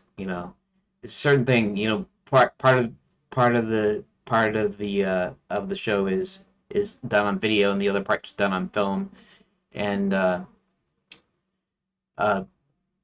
Doctor Who, I guess, is known to have like a really strict budget, at least at certain time periods, and so they made do with what they had, and the resources they had, the money that they were allotted, and that sort of thing. And so, but what we kept coming back to was the stories. The stories were really well written, you know, and I always likened it to Sherlock Holmes, like a Sherlock Holmes story, like a mystery, Sherlock Holmes mystery, and Doctor Who was Sherlock Holmes, and the companion was like Doctor Watson, kind of. And so the stories kept being more and more engaging, and then eventually, whenever we watched some of the really cheesy effects and kind of some of the the top stuff and whatever, and kind of the British, I don't know, British humor, I guess, maybe that was in some of them. Eventually, we came to kind of overlook that, so to speak, and now when I watch these old things, I love watching them, and I don't think. But I'll admit some of them still look a little goofy today, but it's not like anything like the first time I saw them. The first time I saw them, you're just like, what the heck is this? It was goofy, weird stuff, and you're kind of going, what's up with this? And then, but we started watching them more and more, and we're just like, oh, this is cool. This is interesting. And then eventually, we're just like, really, really, really good fans of the original Doctor Who series. The new series, the new series, even though they kind of made a big deal about how woke they got lately, the woman doctor, and all the crap they put in it. Um, the earlier ones, the first one with what's the name, Christopher Eccleston, I think. Uh, I don't remember his name for sure. Anyways, the first of the new Doctor Who's, um, it was woke during his season, during that first season. It was woke. They introduced the uh, Captain Jack Harkness, or whatever his name is, uh, and he had some let's shall we say proclivities, and that may take into the woke side nowadays. Um, and to me, first, to me, I don't like watching that crap in the show, especially in shows I like. And then secondly, um, the new Doctor Who's seem very much like modern TV shows, you know, and more specifically, modern action show, more modern sci-fi or modern action show. It did not seem at all like the the classic Doctor Who's in the 70s, 80s, 60s, 70s, 80s, and 90s, right?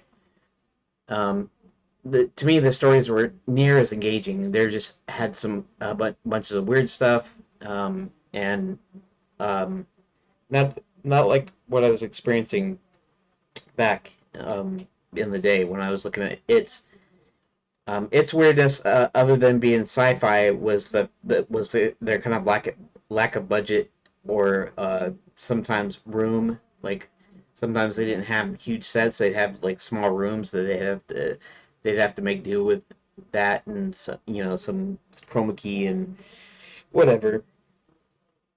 So I'm not even talking about that kind of weirdness. I'm just talking about weird alien stuff and whatever. And the new Doctor Who is totally a modern show. It was not Doctor Who at all to me. To me, it was not like watching the old ones. Not like watching any of the BBC shows of the 70s and 80s. And I particularly like that period because a lot of those really focused on storytelling. I mean, really. Uh, and I think some of some of the better TV. Um, I wouldn't necessarily say it's necessarily better than American TV or nothing like that, or worse than that either. Just different. But some of the best TV came out during that time from those people that you know that worked on Doctor Who and worked around that stuff, right? You know, you guys had some good '60s shows, The Avengers and Danger Man, which we called Secret Agent Man here in the U.S. and of course, obviously, The Prisoner. That was pretty cool. But that's actually all Patrick McGowan. Really, that's not specifically BBC, or whatever. Even if some of them actually worked on it, I don't even know if the BBC actually worked on The Prisoner. Was probably on some other channel or something. I don't know much about actual British TV, like their TV stations and stuff. But anyways, I thought it was pretty good. So the newer stuff was just totally not like it, and I like watching the old ones where it had really good, solid storytelling, especially the mystery part was really good to me. Anyways, I don't know why I went off on that tangent. Like I always go off on tangents, and now I waste more time instead of actually getting something done. So um, maybe I should just come up with something real quick. Doctor Who can be one of the candidates, and I won't say Doctor Who. Obviously, I won't say that there. Um,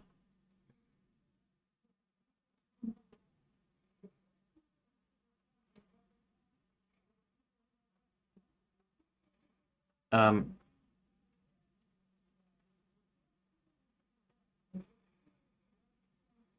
oh, someone that said I mentioned Luke Skywalker, maybe, or even Sherlock Holmes, or and all these kind of wouldn't have like the qualities, right?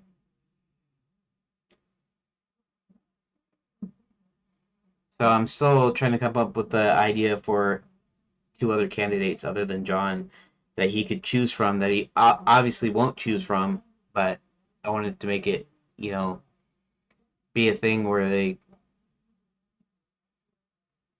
you know,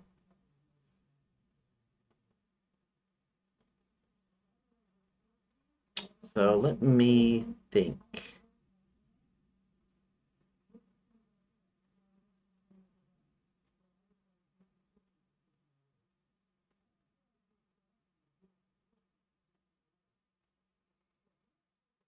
And then I need a good reason why he doesn't pick the two rather than our main character. So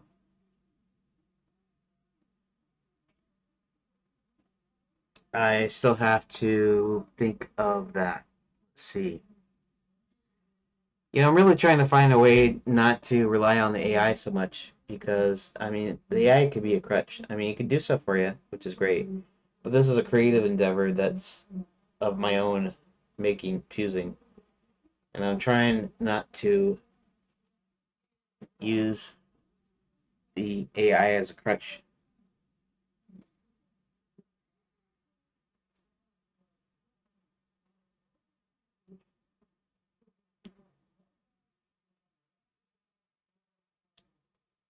And I could choose historical figures, I could choose fictional characters, which I make sure to only just kind of describe them and not,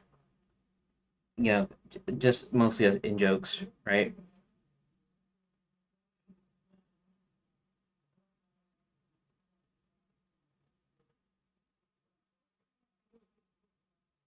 I could pick modern or I could pick not so modern.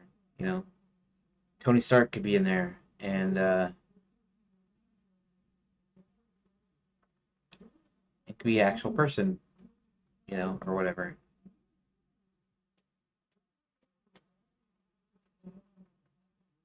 So,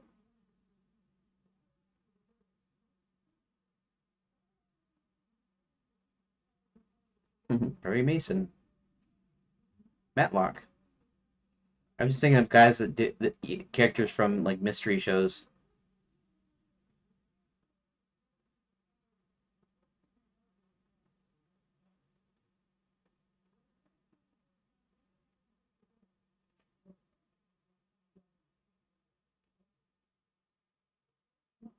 Hmm.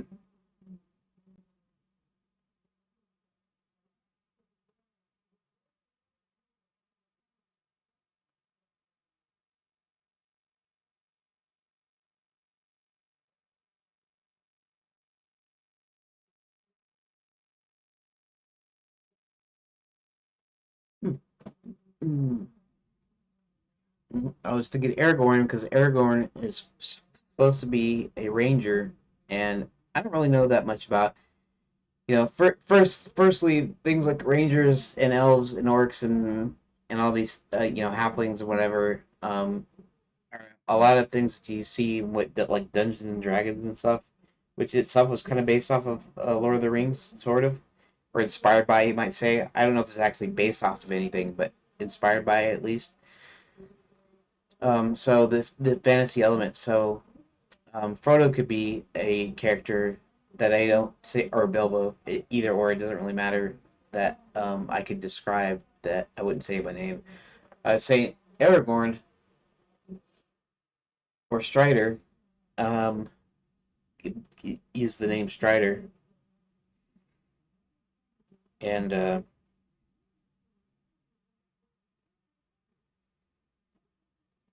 you know, doing a little kind of in joke, sort of, not really funny in joke, but you know.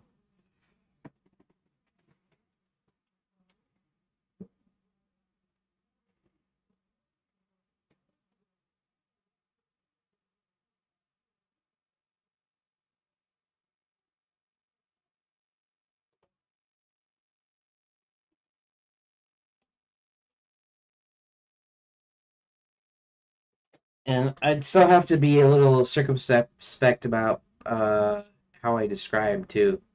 You know, for instance, Middle Earth. I might could use get away with using the word Middle Earth, but there's two problems. One is that they know it's directly, so it's not like a kind of a hidden reference where you kind of go, kind of guess what I'm talking about. Unless I call do something that means Middle Earth, but do it in such a way that it's not said that ways.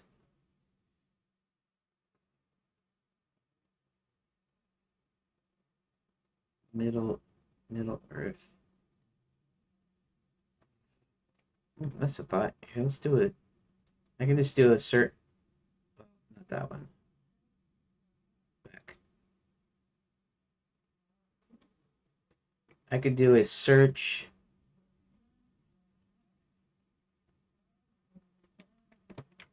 synonyms for Middle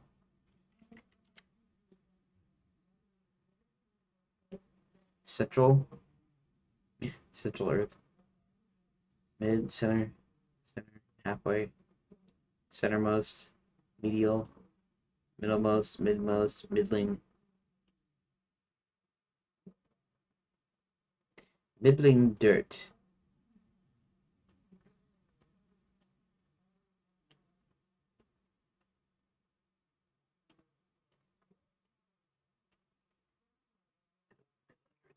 Middle Earth.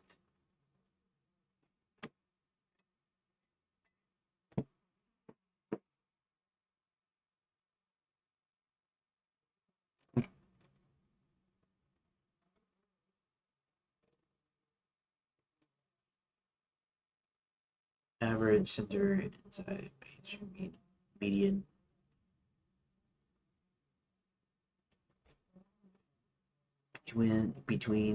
betwixt and between centermost equidistant halfway inner medial most midmost back in the middle straddling the fence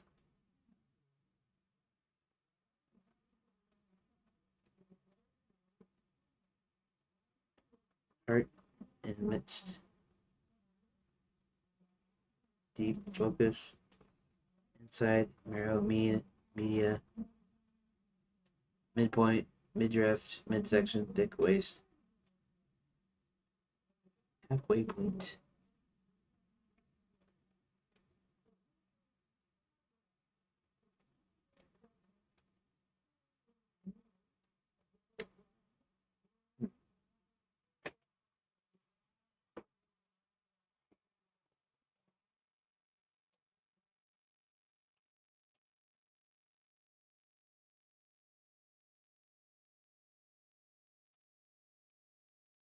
Down for Earth.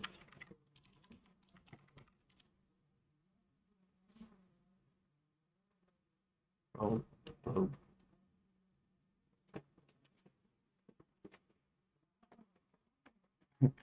Planet, sphere, ground, dirt, land, cosmos, creation, macrocosm, orb, universe, planet, terra, terra firma.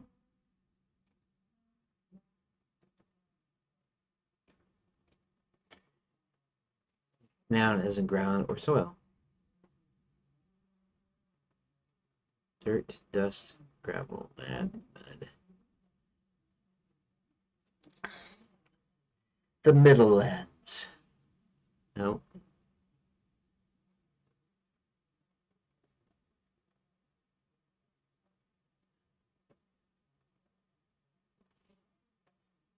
Alluvium, clod, compost, deposit, slow, mold, muck, sod, subsoil, topsoil.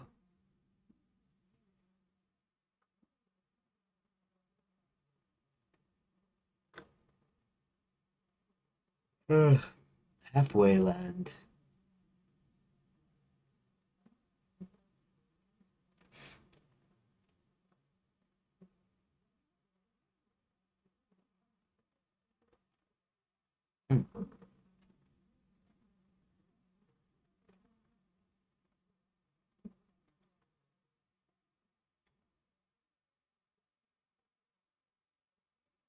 World globe or planisphere.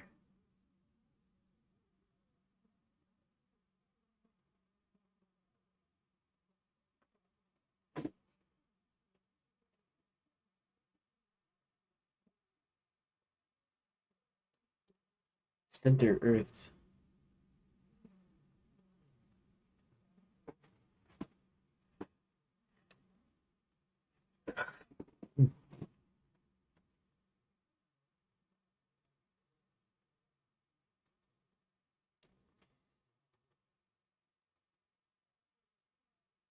Middle.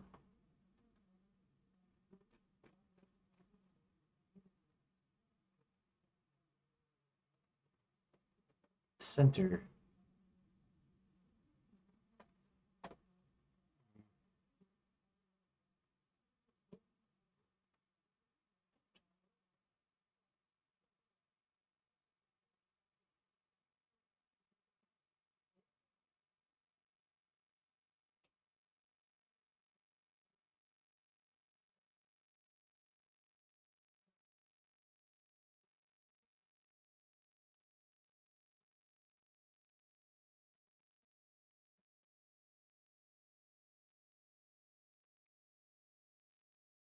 Central lands.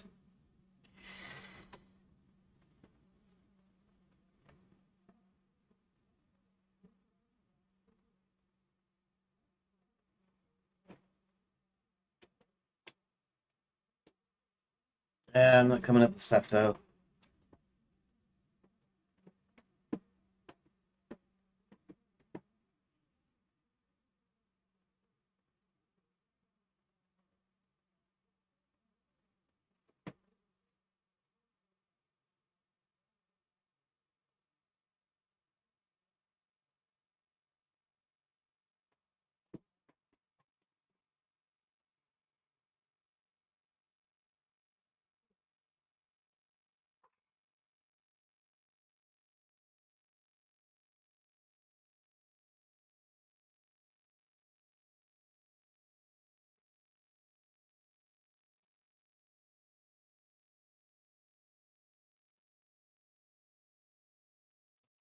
Here.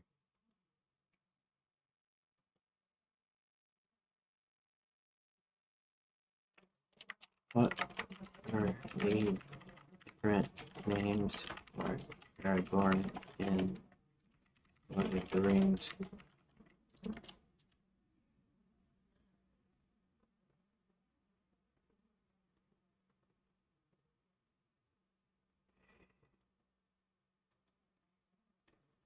Strider, a name used when he was a Ranger of the North, and Elisar, which means Elfstone, and is his royal name.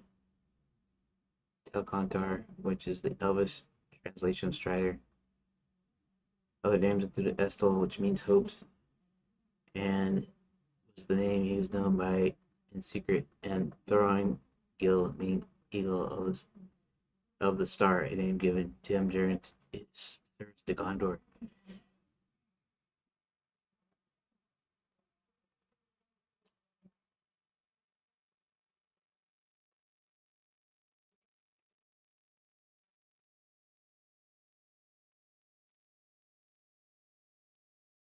Didn't he? He had some. Didn't he have some other names too? Uh,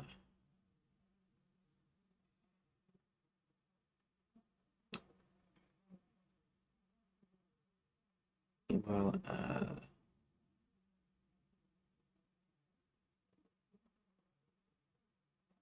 forbids them to marry us. Uh, hmm.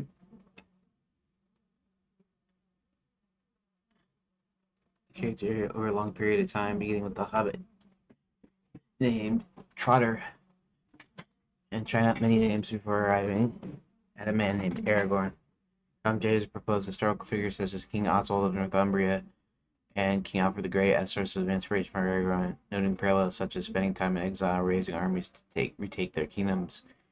Aragorn's been compared to okay,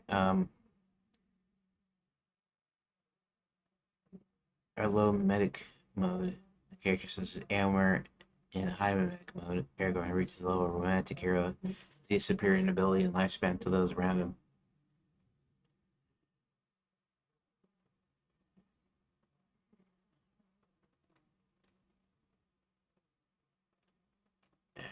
Okay.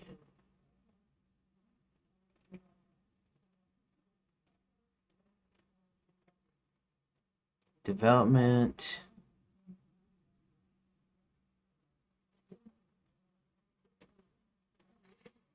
Names. Retained the original name Trotter for a long time and decided to change it to Strider. Only after the story was completed, he tried several experimental translations of Trotter. Descending, Pagathir, Dufinian, Rimbadir, Athelion, possibly an equivalent of Peregrine, Boffin. Later, the title of the Dunedain, Man of the West, emerged. He used Tarkil. Uh, okay, another synonym for Numenorean. Tolkien hesitated for some time over Strider's real name, although Aragorn was the first suggestion when his Mannish descent was determined.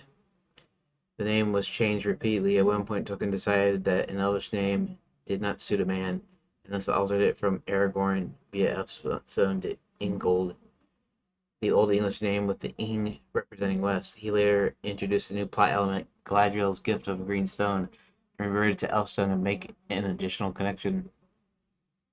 Among other names, Tolkien considered Elfstan, Elfmere, Elfren, Elfspire, Elfwold, Erkenbrand, with Elvish forms. The name of Aragorn's father also passed through many transient forms. Tolkien paired Aramir or Celegorn with Aragorn before settling upon Arathorn. Among the various pairings were Elfhelm and Eldacar with Elfstone. Conjectured historical basis, Christ figure, Ranger. Aragorn's pathfinding style and style of speech resembles that of Ranger Natty Bumpo and James Fenimore Cooper's Leatherstocking Tales, suggesting Aragorn's "If I read the sign back yonder rightly" could easily have been spoken by Bumpo. On the other hand, they write Aragorn's awareness of historical and mythological past and his continuity with those is emphatically lacking in Cooper's writings. Uh, Tolkien scholar Tom Shippey evaluates the literary status of Aragorn in Lord of the Rings using Northrop Frye's Anatomy of Criticism.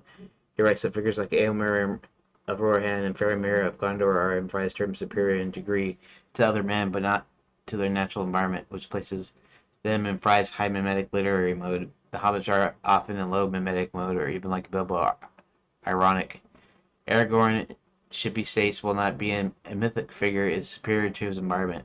Shippey points out that he can run 135 miles in 3 days and lives in full vigor over for over 200 years. This place is in Fry's romantic mode. Tolkien does not come close to myth, Shippey suggests, when Gandalf confronts the leader of the Nazgul at the gate of Minas Tirith, and the cock crows as if signaling the arrival of the Rohan cavalry. Just as a crowing cock signaled the resurrection of Simon Peter in the Bible. Oh, okay, whatever. Um,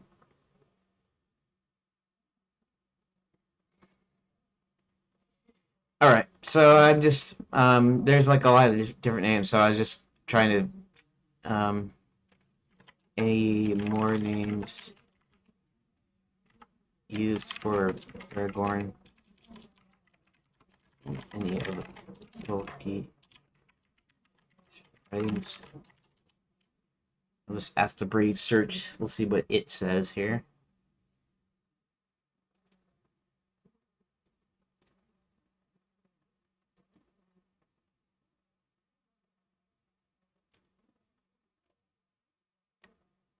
Yeah.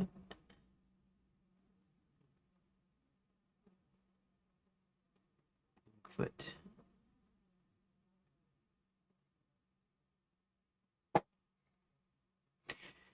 Okay, so that's maybe too involved.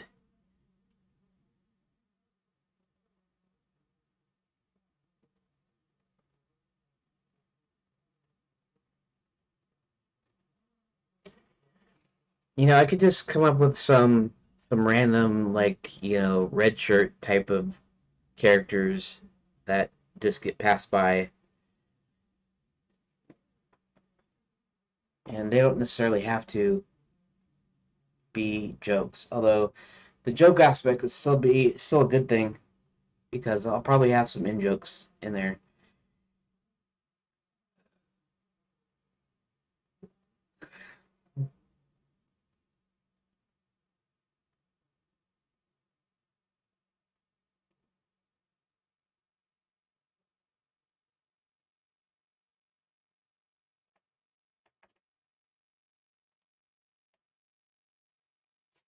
I could just do um purely they could be fictional characters that come from our world, like Daniel Russo from Karate Kid. And I'm only thinking of that because I recently watched the Karate Kid over again, and both one and two, and the fact that Cobra Kai is a thing. I've never actually seen the Cobra Kai TV show, but it's supposed to be pretty good. I've seen a few clips here and there, and then the new Karate Kid Legends with Ralph Macchio in it as Daniel LaRusso, and so maybe he could show up. Um, kind of the same thing. A loner, although a loner in this case is just mostly because he's in a new environment, so he doesn't have many friends there in California when he moves. But not having a girlfriend that doesn't mean that in New York he didn't have a girlfriend or whatever. That I don't know if they've ever wrote a backstory on on his character. Here, let's do something here.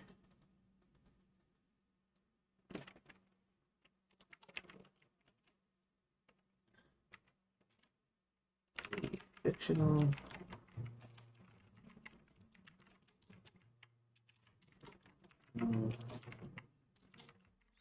I think that's how it's spelled. Um,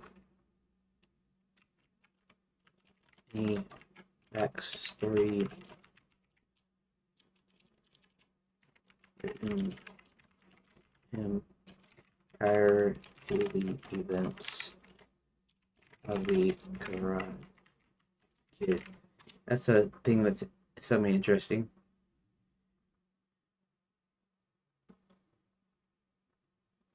It moves to San Fernando Valley, right? Where they use the Karate Kid, Daniel life is relatively ordinary, but it's moved to California to set the stage. Accepts a job at a computer firm. They relocate to South Seas apartments in Reseda. Yeah, I know that the story. That's not the backstory. Here, this is actually not a bad um, copy. Let's go to Grok because this is not a bad question for Grok because he can actually do like this sort of research. Let's do deep. Let's turn deep search on. Okay.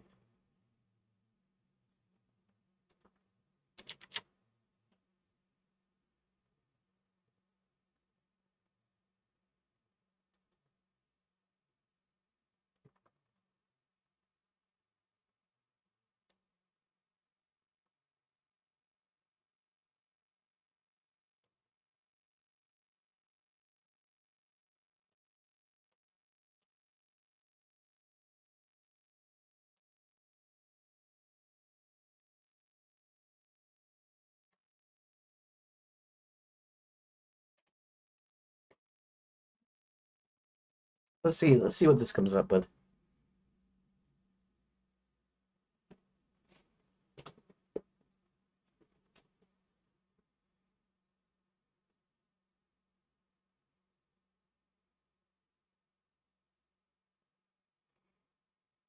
You know, one of the things I could do too is I could find a way of describing them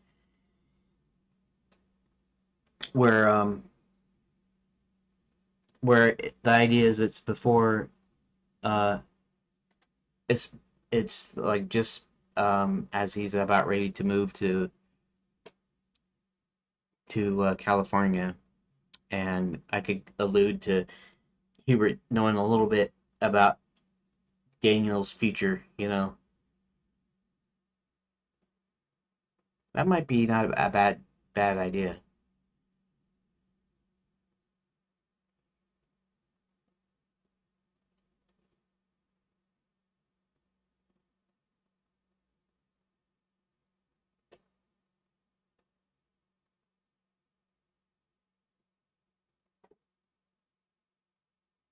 Hmm.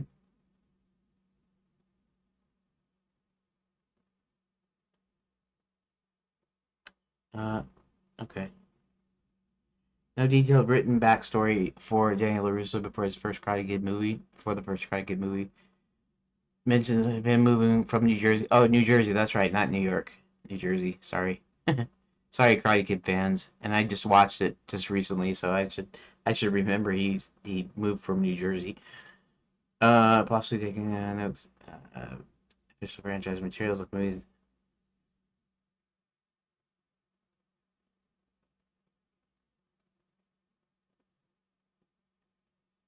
The movie's novelization creator interviews do not provide a comprehensive backstory. Some sources mention he took karate classes in New Jersey, but it's not developed to a full narrative. No significant written backstory for Daniel Lewis and prior to the first movie, though minor details exist. Survey note, detailed analysis. This section provides a comprehensive examination of whether there's any written backstory. The protagonist of the Karate Kid franchise, uh, prior to the events of the first film released in 1984. Analysis draws on various sources, including official franchise materials, novelization creator interviews to determine the extent of any uh, character introduction and franchise. Daniel LaRusso, portrayed by Ralph Macchio, central figure, Karate Kid, and sequel, television Cobra Kai, depicted Italian American teenager moves from New York, New Jersey to Reseda, California, lives with a mother, subsequently faces bullying. Okay. In terms of his written backstory, we first examined the primary source of film analysis. No flashbacks or explicit references. Novelization.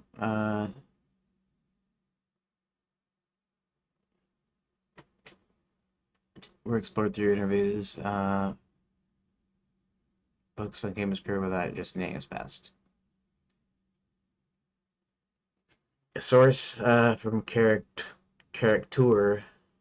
mentions that Daniel took karate classes for a few months in New York YMCA before moving west, and practiced karate from a book due to financial constraints. This small piece of information not developed into a narrative. confirm his birthday is December 16th, 1966 in Newark, New Jersey, and his age is 17 in September 1984. Comparison with other franchise elements. The Karate Kid franchise expanded through Cobra Kai, which explores Daniel's life. Uh,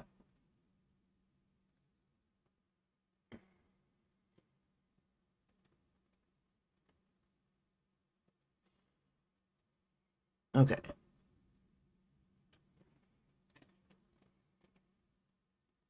Okay, let's turn deep search off.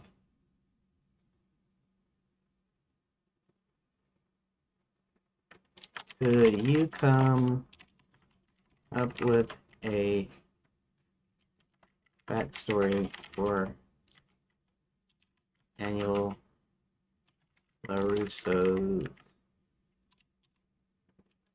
prior to the events of uh, the first Karate Kid movie from 1984?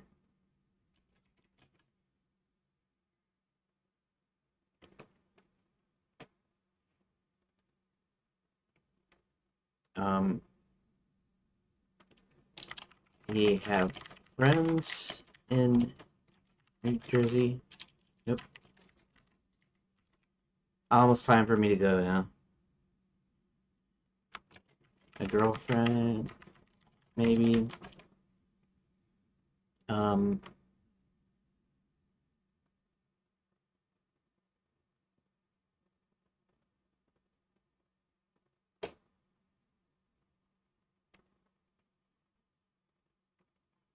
what was the impact of his dad's death on his character? Uh, since was stated that his mom is a widow, presumably from some military service or something, and maybe what were his motivations? What were Daniel's motivations to learn karate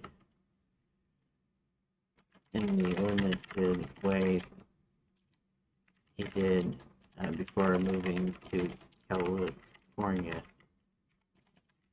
Please use maybe at most 2 paragraphs. Doesn't have to be super detailed. And I'm doing its thinking thing, so it will really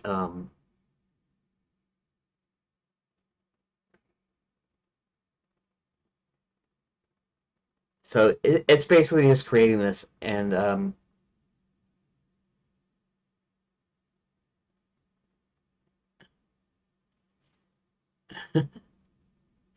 this is funny.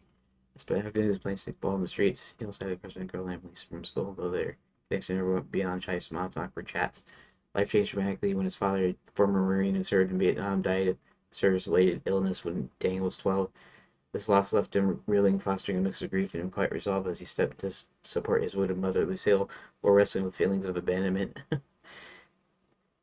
This is kind of interesting. I'm not necessarily going to use any of this, but I'm just, spinning wheels to see if his character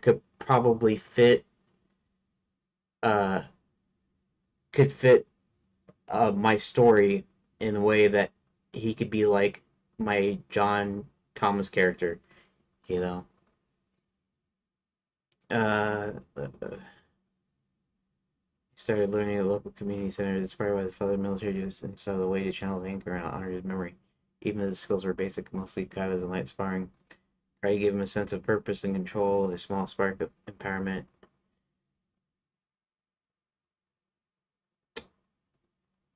Hmm. Well, at least that's pretty interesting. I figure if he only learned a few things, he had an interest, but maybe not enough interest to garner continuing the way he expressed.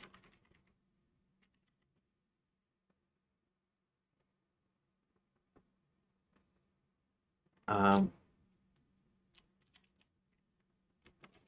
but only resuming learning from a book because of his new experiences with bullies.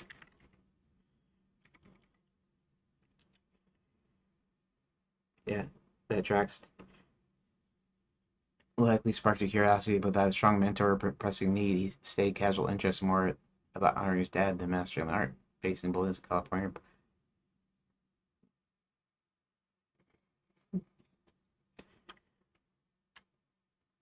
Okay, let's close the side thing. The only reason I'm examining this is because um, in my choose your own adventure style game, the wizard way Hubert. I generally just use Hubert as halfway sound a bit goofy now.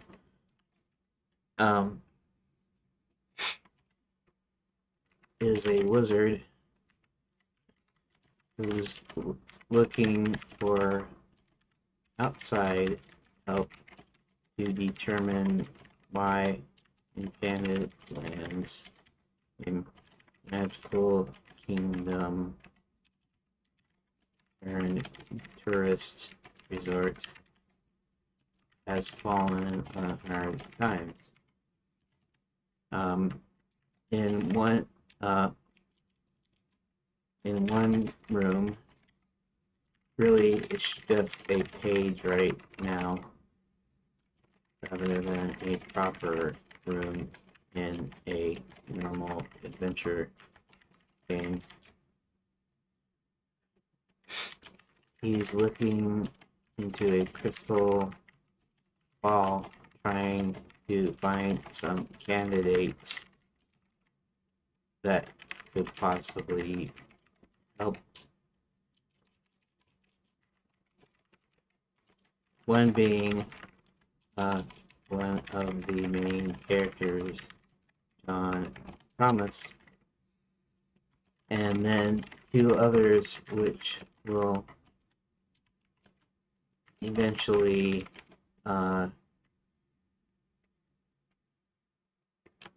be narrowed down to John.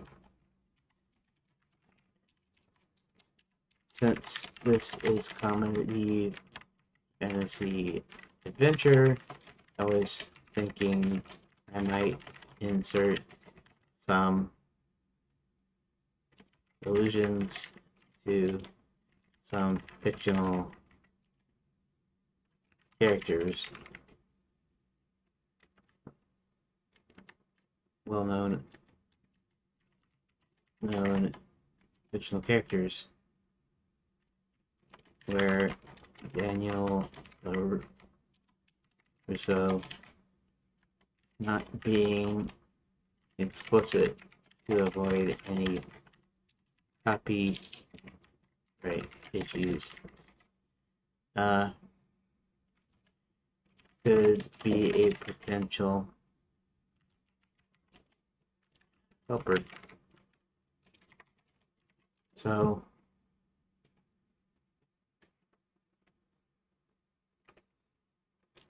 I'm trying to think of characters who would embody the requirements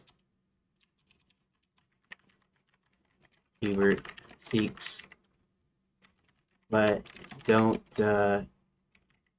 match them as well as John does.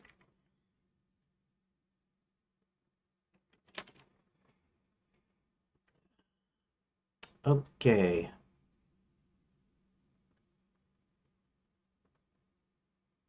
Let's go back to again.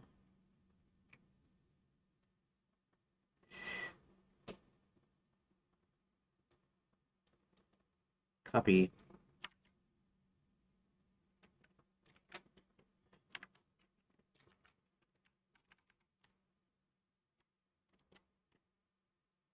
Well, I meant shift enter, but whatever. For choose your own adventure of the idea of Blizzard humor. Great call. See, yeah, it does that. We've been hearing things, and just mostly off of YouTube videos, basically, social media, basically, but that these AIs like Chat GPT and stuff were being overly, what do they call them, sycophantic, being like overly like, you know, like praising you and telling you how good you are. God kind of does the same thing, not real bad extent, but it still does it. Great call for dropping halfway for a sharper vibe. Okay, appearing fictional characters like damn. Your plans subtly allude to characters like explicit names, smart way to dodge copyright, adding funny Easter eggs, which doesn't match as well. Um,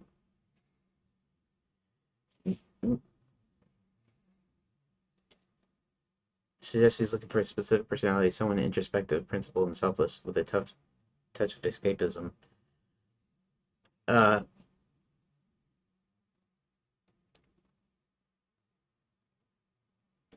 our backstory paints him as having a small and tight knit, but not. But he's not a social butterfly. He's awkward around his peers, suggests a shy streak. However, he's not a true loner. He forms bonds quickly. With Ali and Mr. Miyagi, John Thomas presumably he's more isolated, making him a stronger fit here. And that and I could use it. I could just use it. Kind of use that. Even if I don't use the actual text that Grok came up with. Not much interaction with the opposite sex. Daniel's crush on Lisa and her backstory is eventual romance show these interesting girls, but inexperienced and clumsy about it. This partially matches the requirement. He's not a smooth operator, but his ability to attract Ellie's attention early in the movie suggests he's not as socially stunted as Hubert might prefer. John likely has even less romantic experience, lining better. Okay, that's this. This is a weaker fit for Daniel. While our backstory gave him a friend into comic books, Daniel himself is more grounded, focused on karate and real world challenges like bullying. He doesn't exhibit a clear love for fantasy genres. John, perhaps a daydreamer, avid fantasy nerd, would outshine getting her, especially in a magical setting like in Shadowlands. Terribly honest, straightforward nature, like owning up to his fears or standing up to his bullies despite the odds, shows honesty. He's not deceitful, but his honesty isn't emphasized as a defining trait. It's John's honesty is more pronounced, convincing, inconvenient truths at a personal cost. He'd be the better candidate. Loyal to a fault. Suggests strong loyalty in her backstory. He steps up for his mom after his dad's death, hinting at this trait. However, to a fault, extreme self-sacrifice. Daniel's loyalty is balanced by self-preservation. John might push loyalty to reckless extremes, fitting Hubert's need more closely. Puts others' needs before his own. Daniel shows selflessness, like training hard. In her backstory, supporting Lucille after still danger is partly about self-empowerment. John, if written as someone who is consistently prioritizes others, negligence would be a stronger match.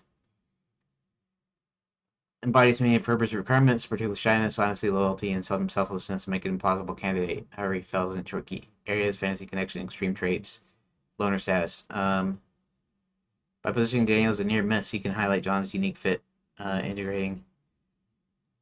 He prepares. You can craft a brief, humorous allusion to Daniel without naming directly.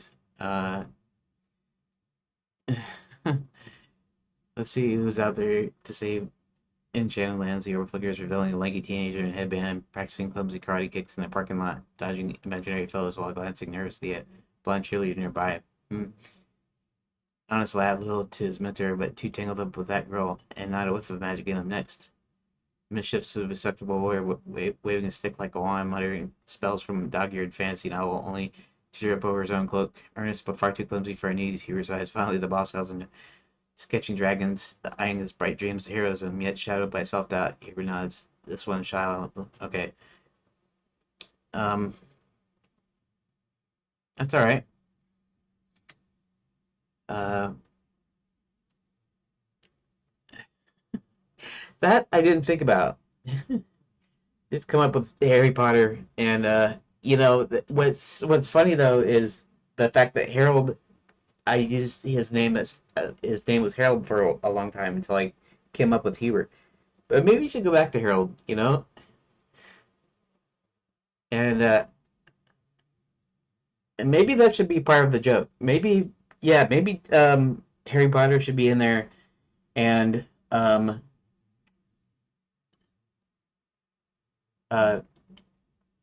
and if his name's Harold and his last name rhymes with Rotter or Trotter or something,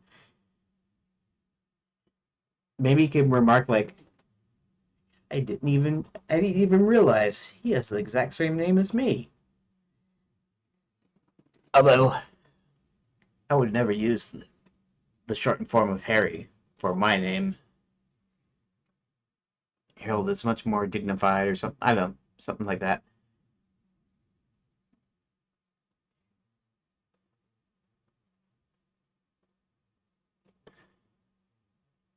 Marty McFly.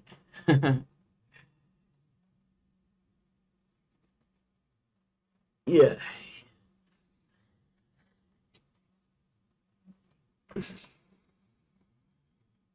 Here's a Apollo version, keeping it concise and funny. Okay. Gray's Underdog vibe. Uh, yeah. Sounds like a good match. Also, Hubert's original name was Harold, and um, I did that unconsciously, probably because of Harry Potter, but not directly copying the name. Uh, let's see.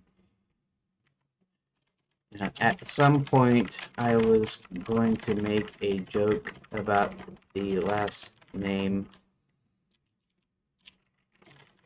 rhyming with something like Rotter or Trotter or something.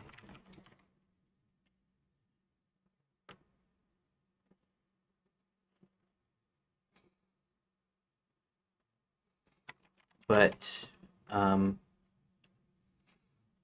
where Harold decided to change his name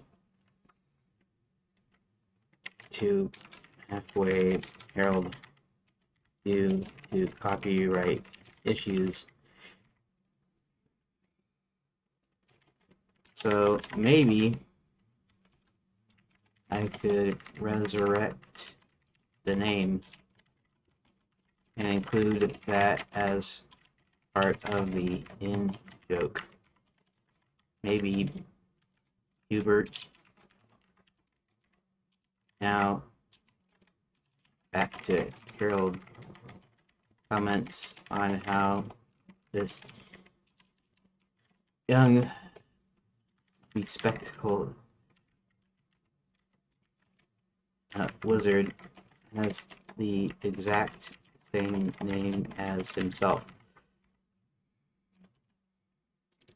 Also, maybe stating how he would never shorten his name Harold to Harry,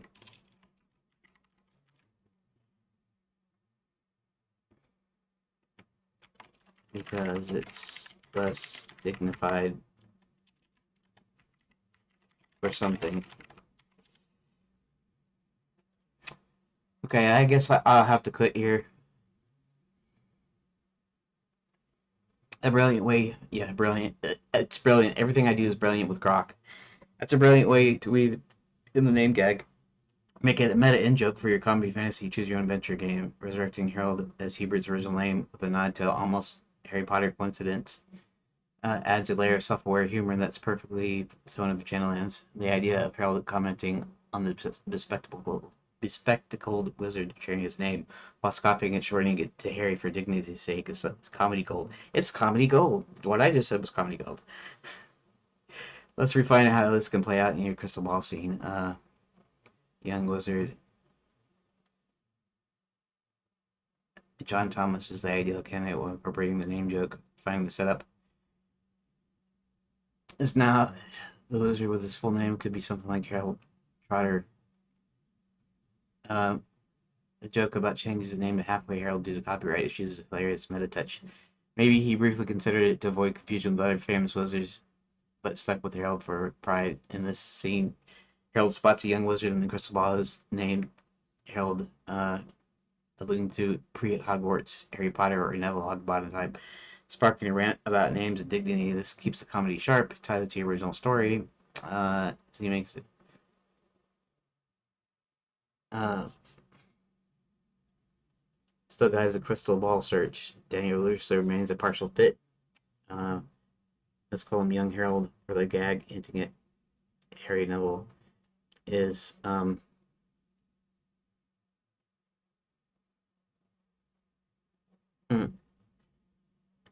is earnest but clumsy. John Thomas here outshines both his deep fantasy obsession and extreme selflessness and loner status.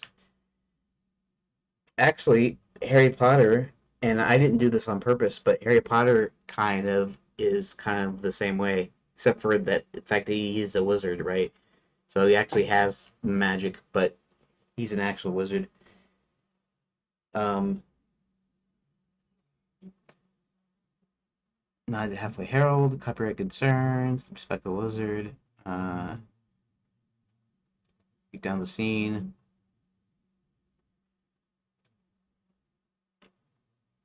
clutching and sprouting a plant. Keep the wand and add scarlet smudge on his forehead for a cheeky hint.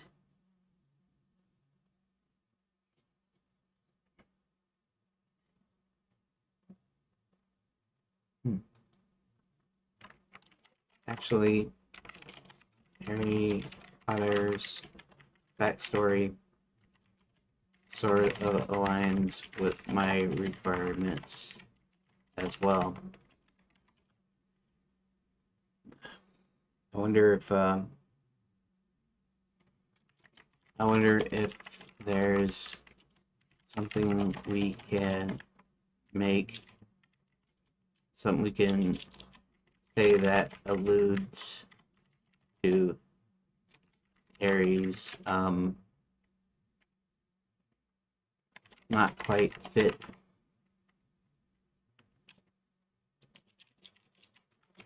Quite fit.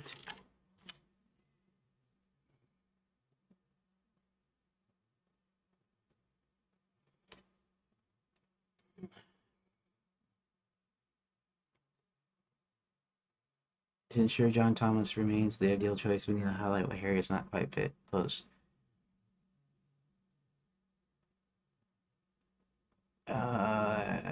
Harry Potter's alignment requirements. Harold's list, loner, possibly shy. Okay. Fits Harry Potter pre Hogwarts backstory um, quite well, but not perfectly. Let's break it down. Loner, isolated, leaving the cupboard, ostracized by the Dursleys and bullied by Dudley's gang. With no real friends, making him a strong loner. However, he's not overtly shy. He's defiant, sucking back, shows a bold streak. John Thomas is more reserved or socially withdrawn. Might edge him out here. At this point, zero romantic experience. Of course, he's a kid, so I know around 9, 10, 11, 12, somewhere in there, you start thinking about girls. But yeah, um, avoiding trouble at home is perfect. Although John's similar lack of um, into fantasy. No, he's experiences explain magical incidences regarding his hair talking snake withdrawn to the extraordinary. Uh,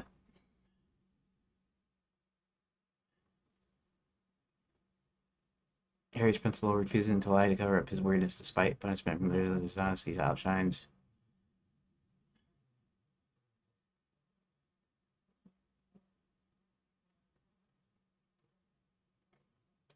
Stream at this stage, undeveloped.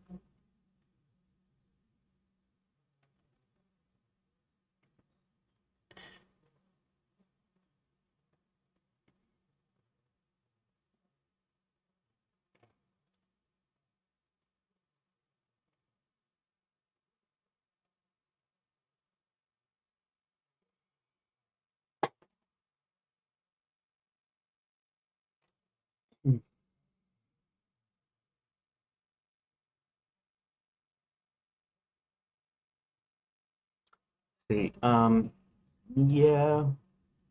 We're also talking about two different ages here, so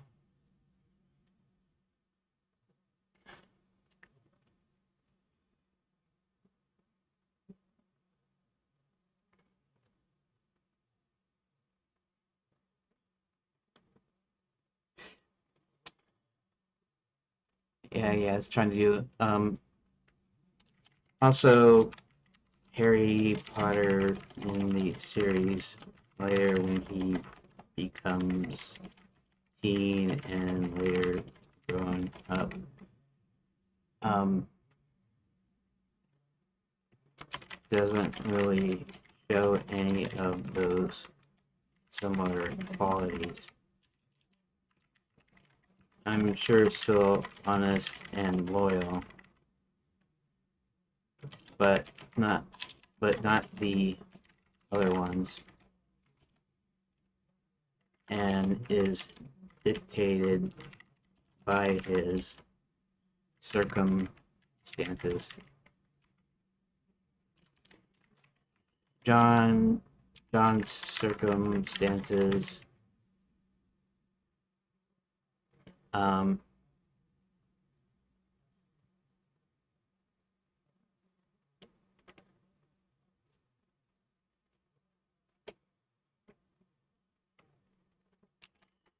don't really stop him from anything that he wants to be.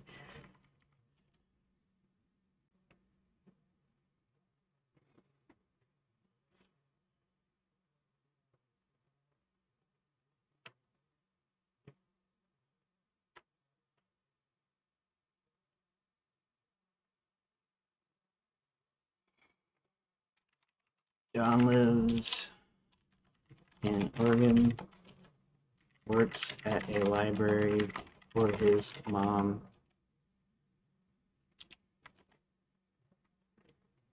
Uh, his dad died under mysterious circumstances.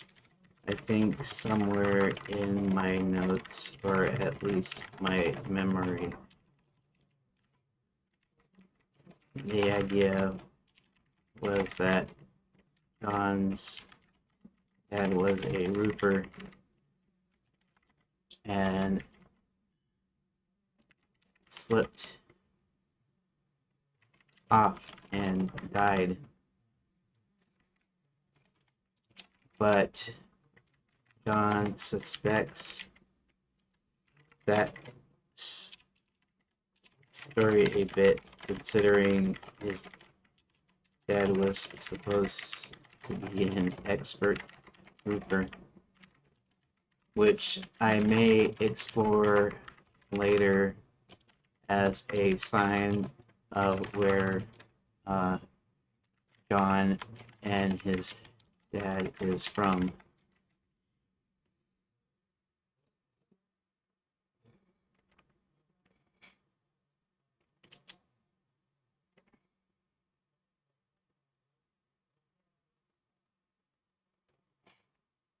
Diverges from requirements as well as making the pre-Hogwarts best fit for your crystal ball scene.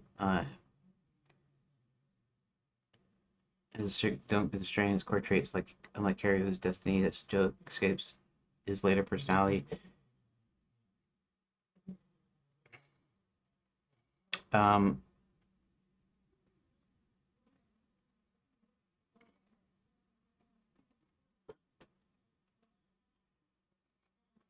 Loves friends.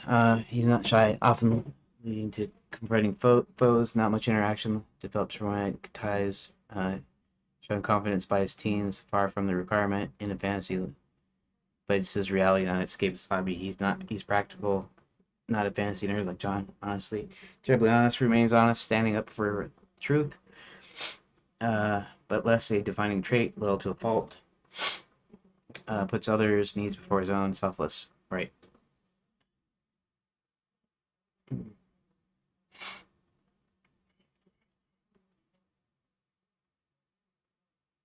Uh,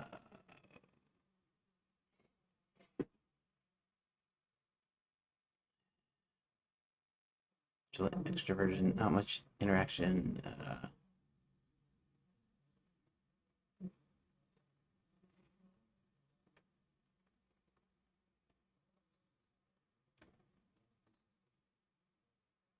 Harold Trotter as the wizard with the Trotter, not Potter. Um, and to be fair, I'm not gonna take this like word for word because the idea it was part of the joke. Part of the joke was that that it rhymed with Trotter or Rotter, suggesting that his actual name, last name is Potter, but that he changed it for copyright differences. And it's supposed to be just a little in joke kind of thing, right?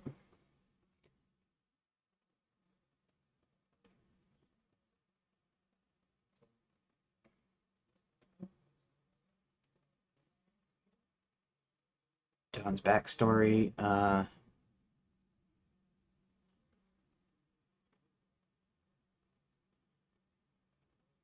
mystery,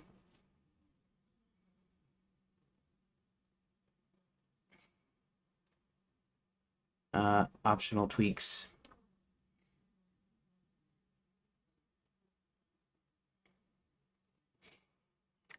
Okay, I think this works, uh, but I'll have to return to this on Monday. Okay, so while I didn't get super lot done,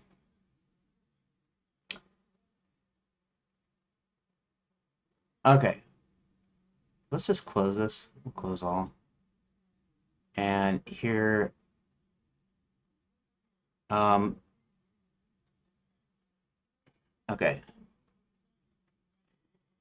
So I'm gonna do my little end recording, and then I will end the stream here. If anybody's still watching or listening. Okay. Today is Friday, May 16th, 2025, and today I did not get a whole lot done. Partly I got a slow start today. It just, you know, I just couldn't get going, and then when I did, I started talking about certain things, story things. Maybe you might find it interesting. Although I did kind of figure some things out because Hubert,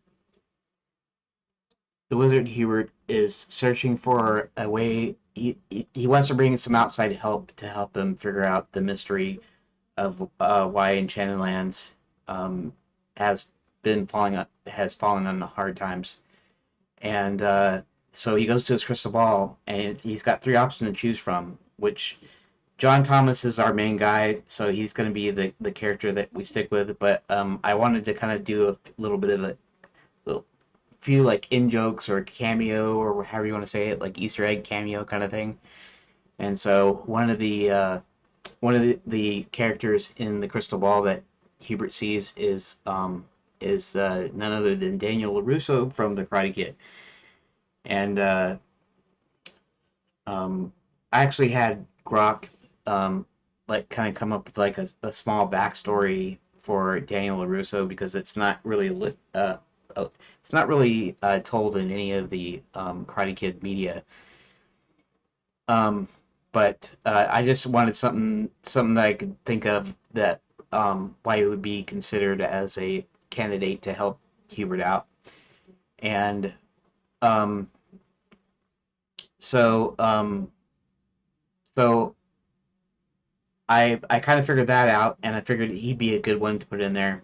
And then Grok came up with using alluding to Harry Potter, and I thought about that for a second. I went, you know, Hubert's original name was Harold, and his last name rhymes with Broder or Trotter or something like that, alluding to the fact that Harold's last name is also Potter, and that he changed it for copyright reasons, and that was going to be kind of an in joke.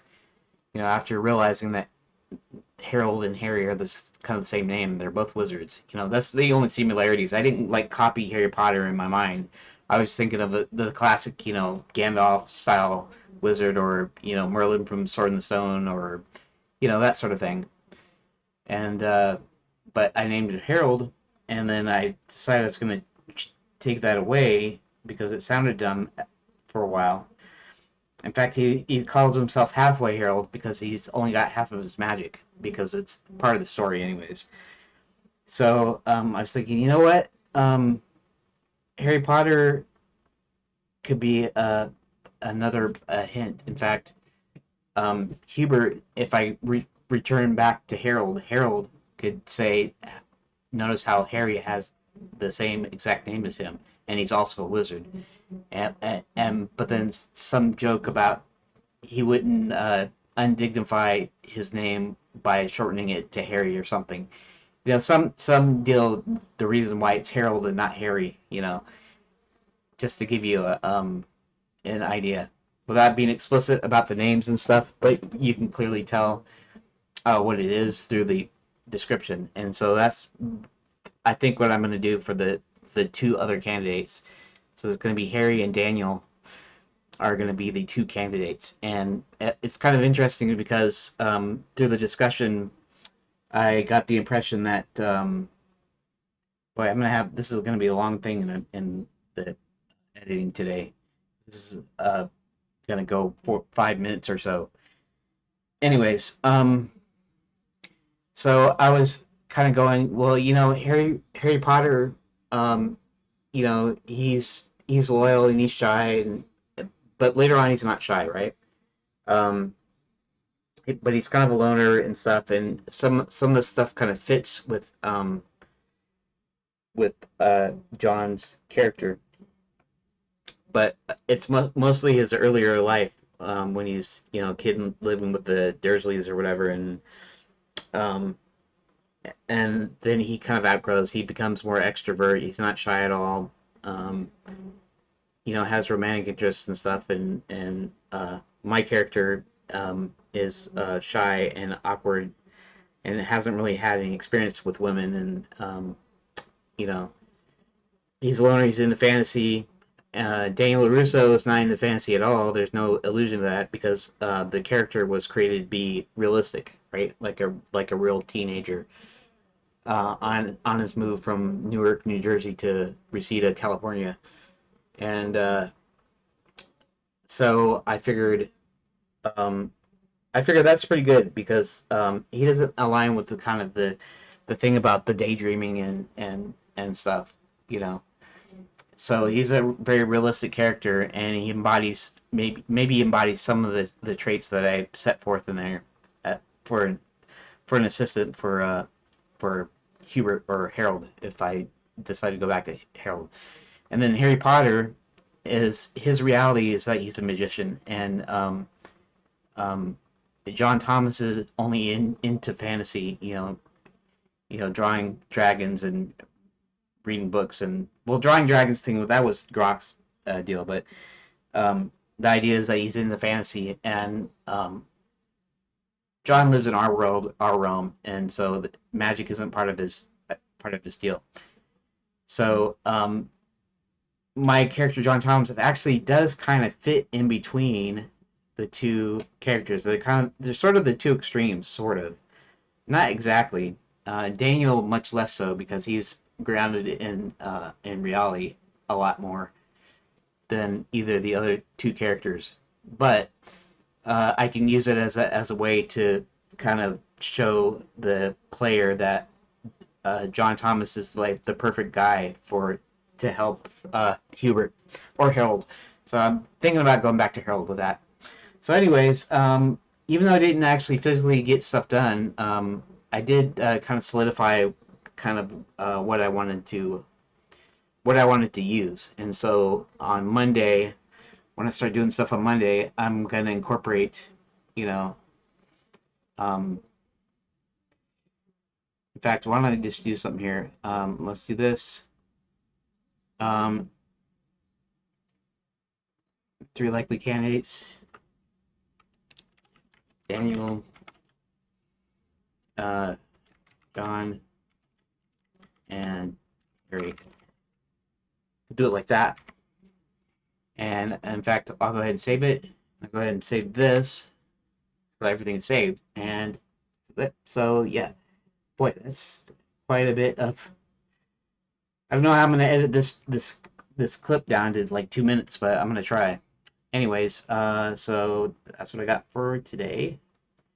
Okay, so thanks to everybody to anybody who came in and watched or listened. Maybe I didn't get that many viewers, but I mean that's okay. That's the way that goes. I'm gonna have to find a way of getting better at talking, better at my presentation. I do have a Patreon, but I think I actually need to fix that a little bit. In fact, let's new window here. It's already 4 o'clock. Patreon.com should be already in there. Uh,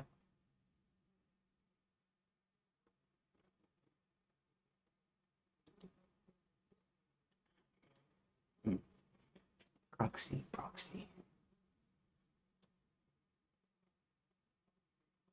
Recently visited.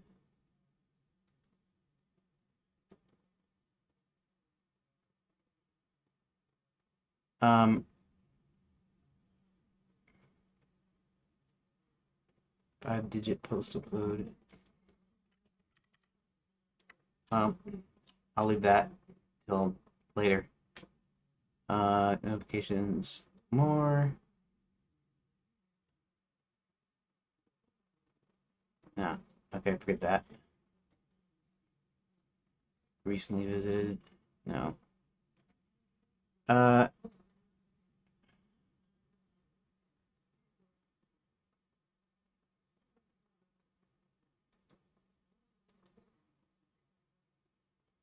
oh, let's go to creator. No, I don't need to do that.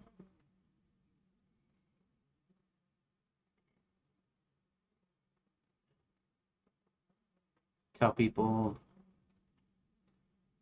overview, go to insights, latest activity, freshly launched,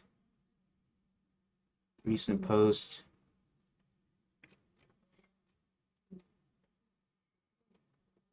I don't, you only see this into a product. Okay, that's fine. There we go. Let's do something here. Link copied. Okay, fine. Let's go into here and let's just see what it looks like on here because I have no clue as to what that. Uh,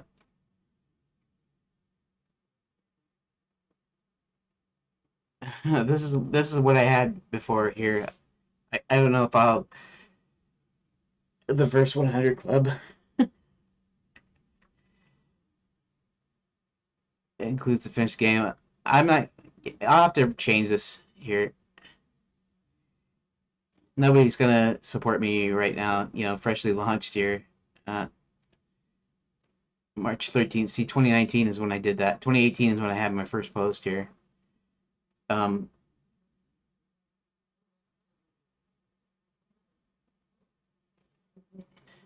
and this is back when I was gonna. Yeah, I should go ahead and change that. Anyways, uh, I am going to wait. Where are we at? Okay. All right. So, anyways, I have a Patreon. I gotta, put it somewhere in description or something, but maybe not until I get it kind of fixed up. Because I think I'm going to be releasing this game for free, and I don't really have that much in the way of actual like perks or rewards or something to give to people. So I'll have to figure that out. Anyways, thanks for watching, and I will either I'll see you tomorrow if you're interested in me editing this week's posts, um, or or you'll see me on Monday where the I'll continue with the game. So thank you for watching.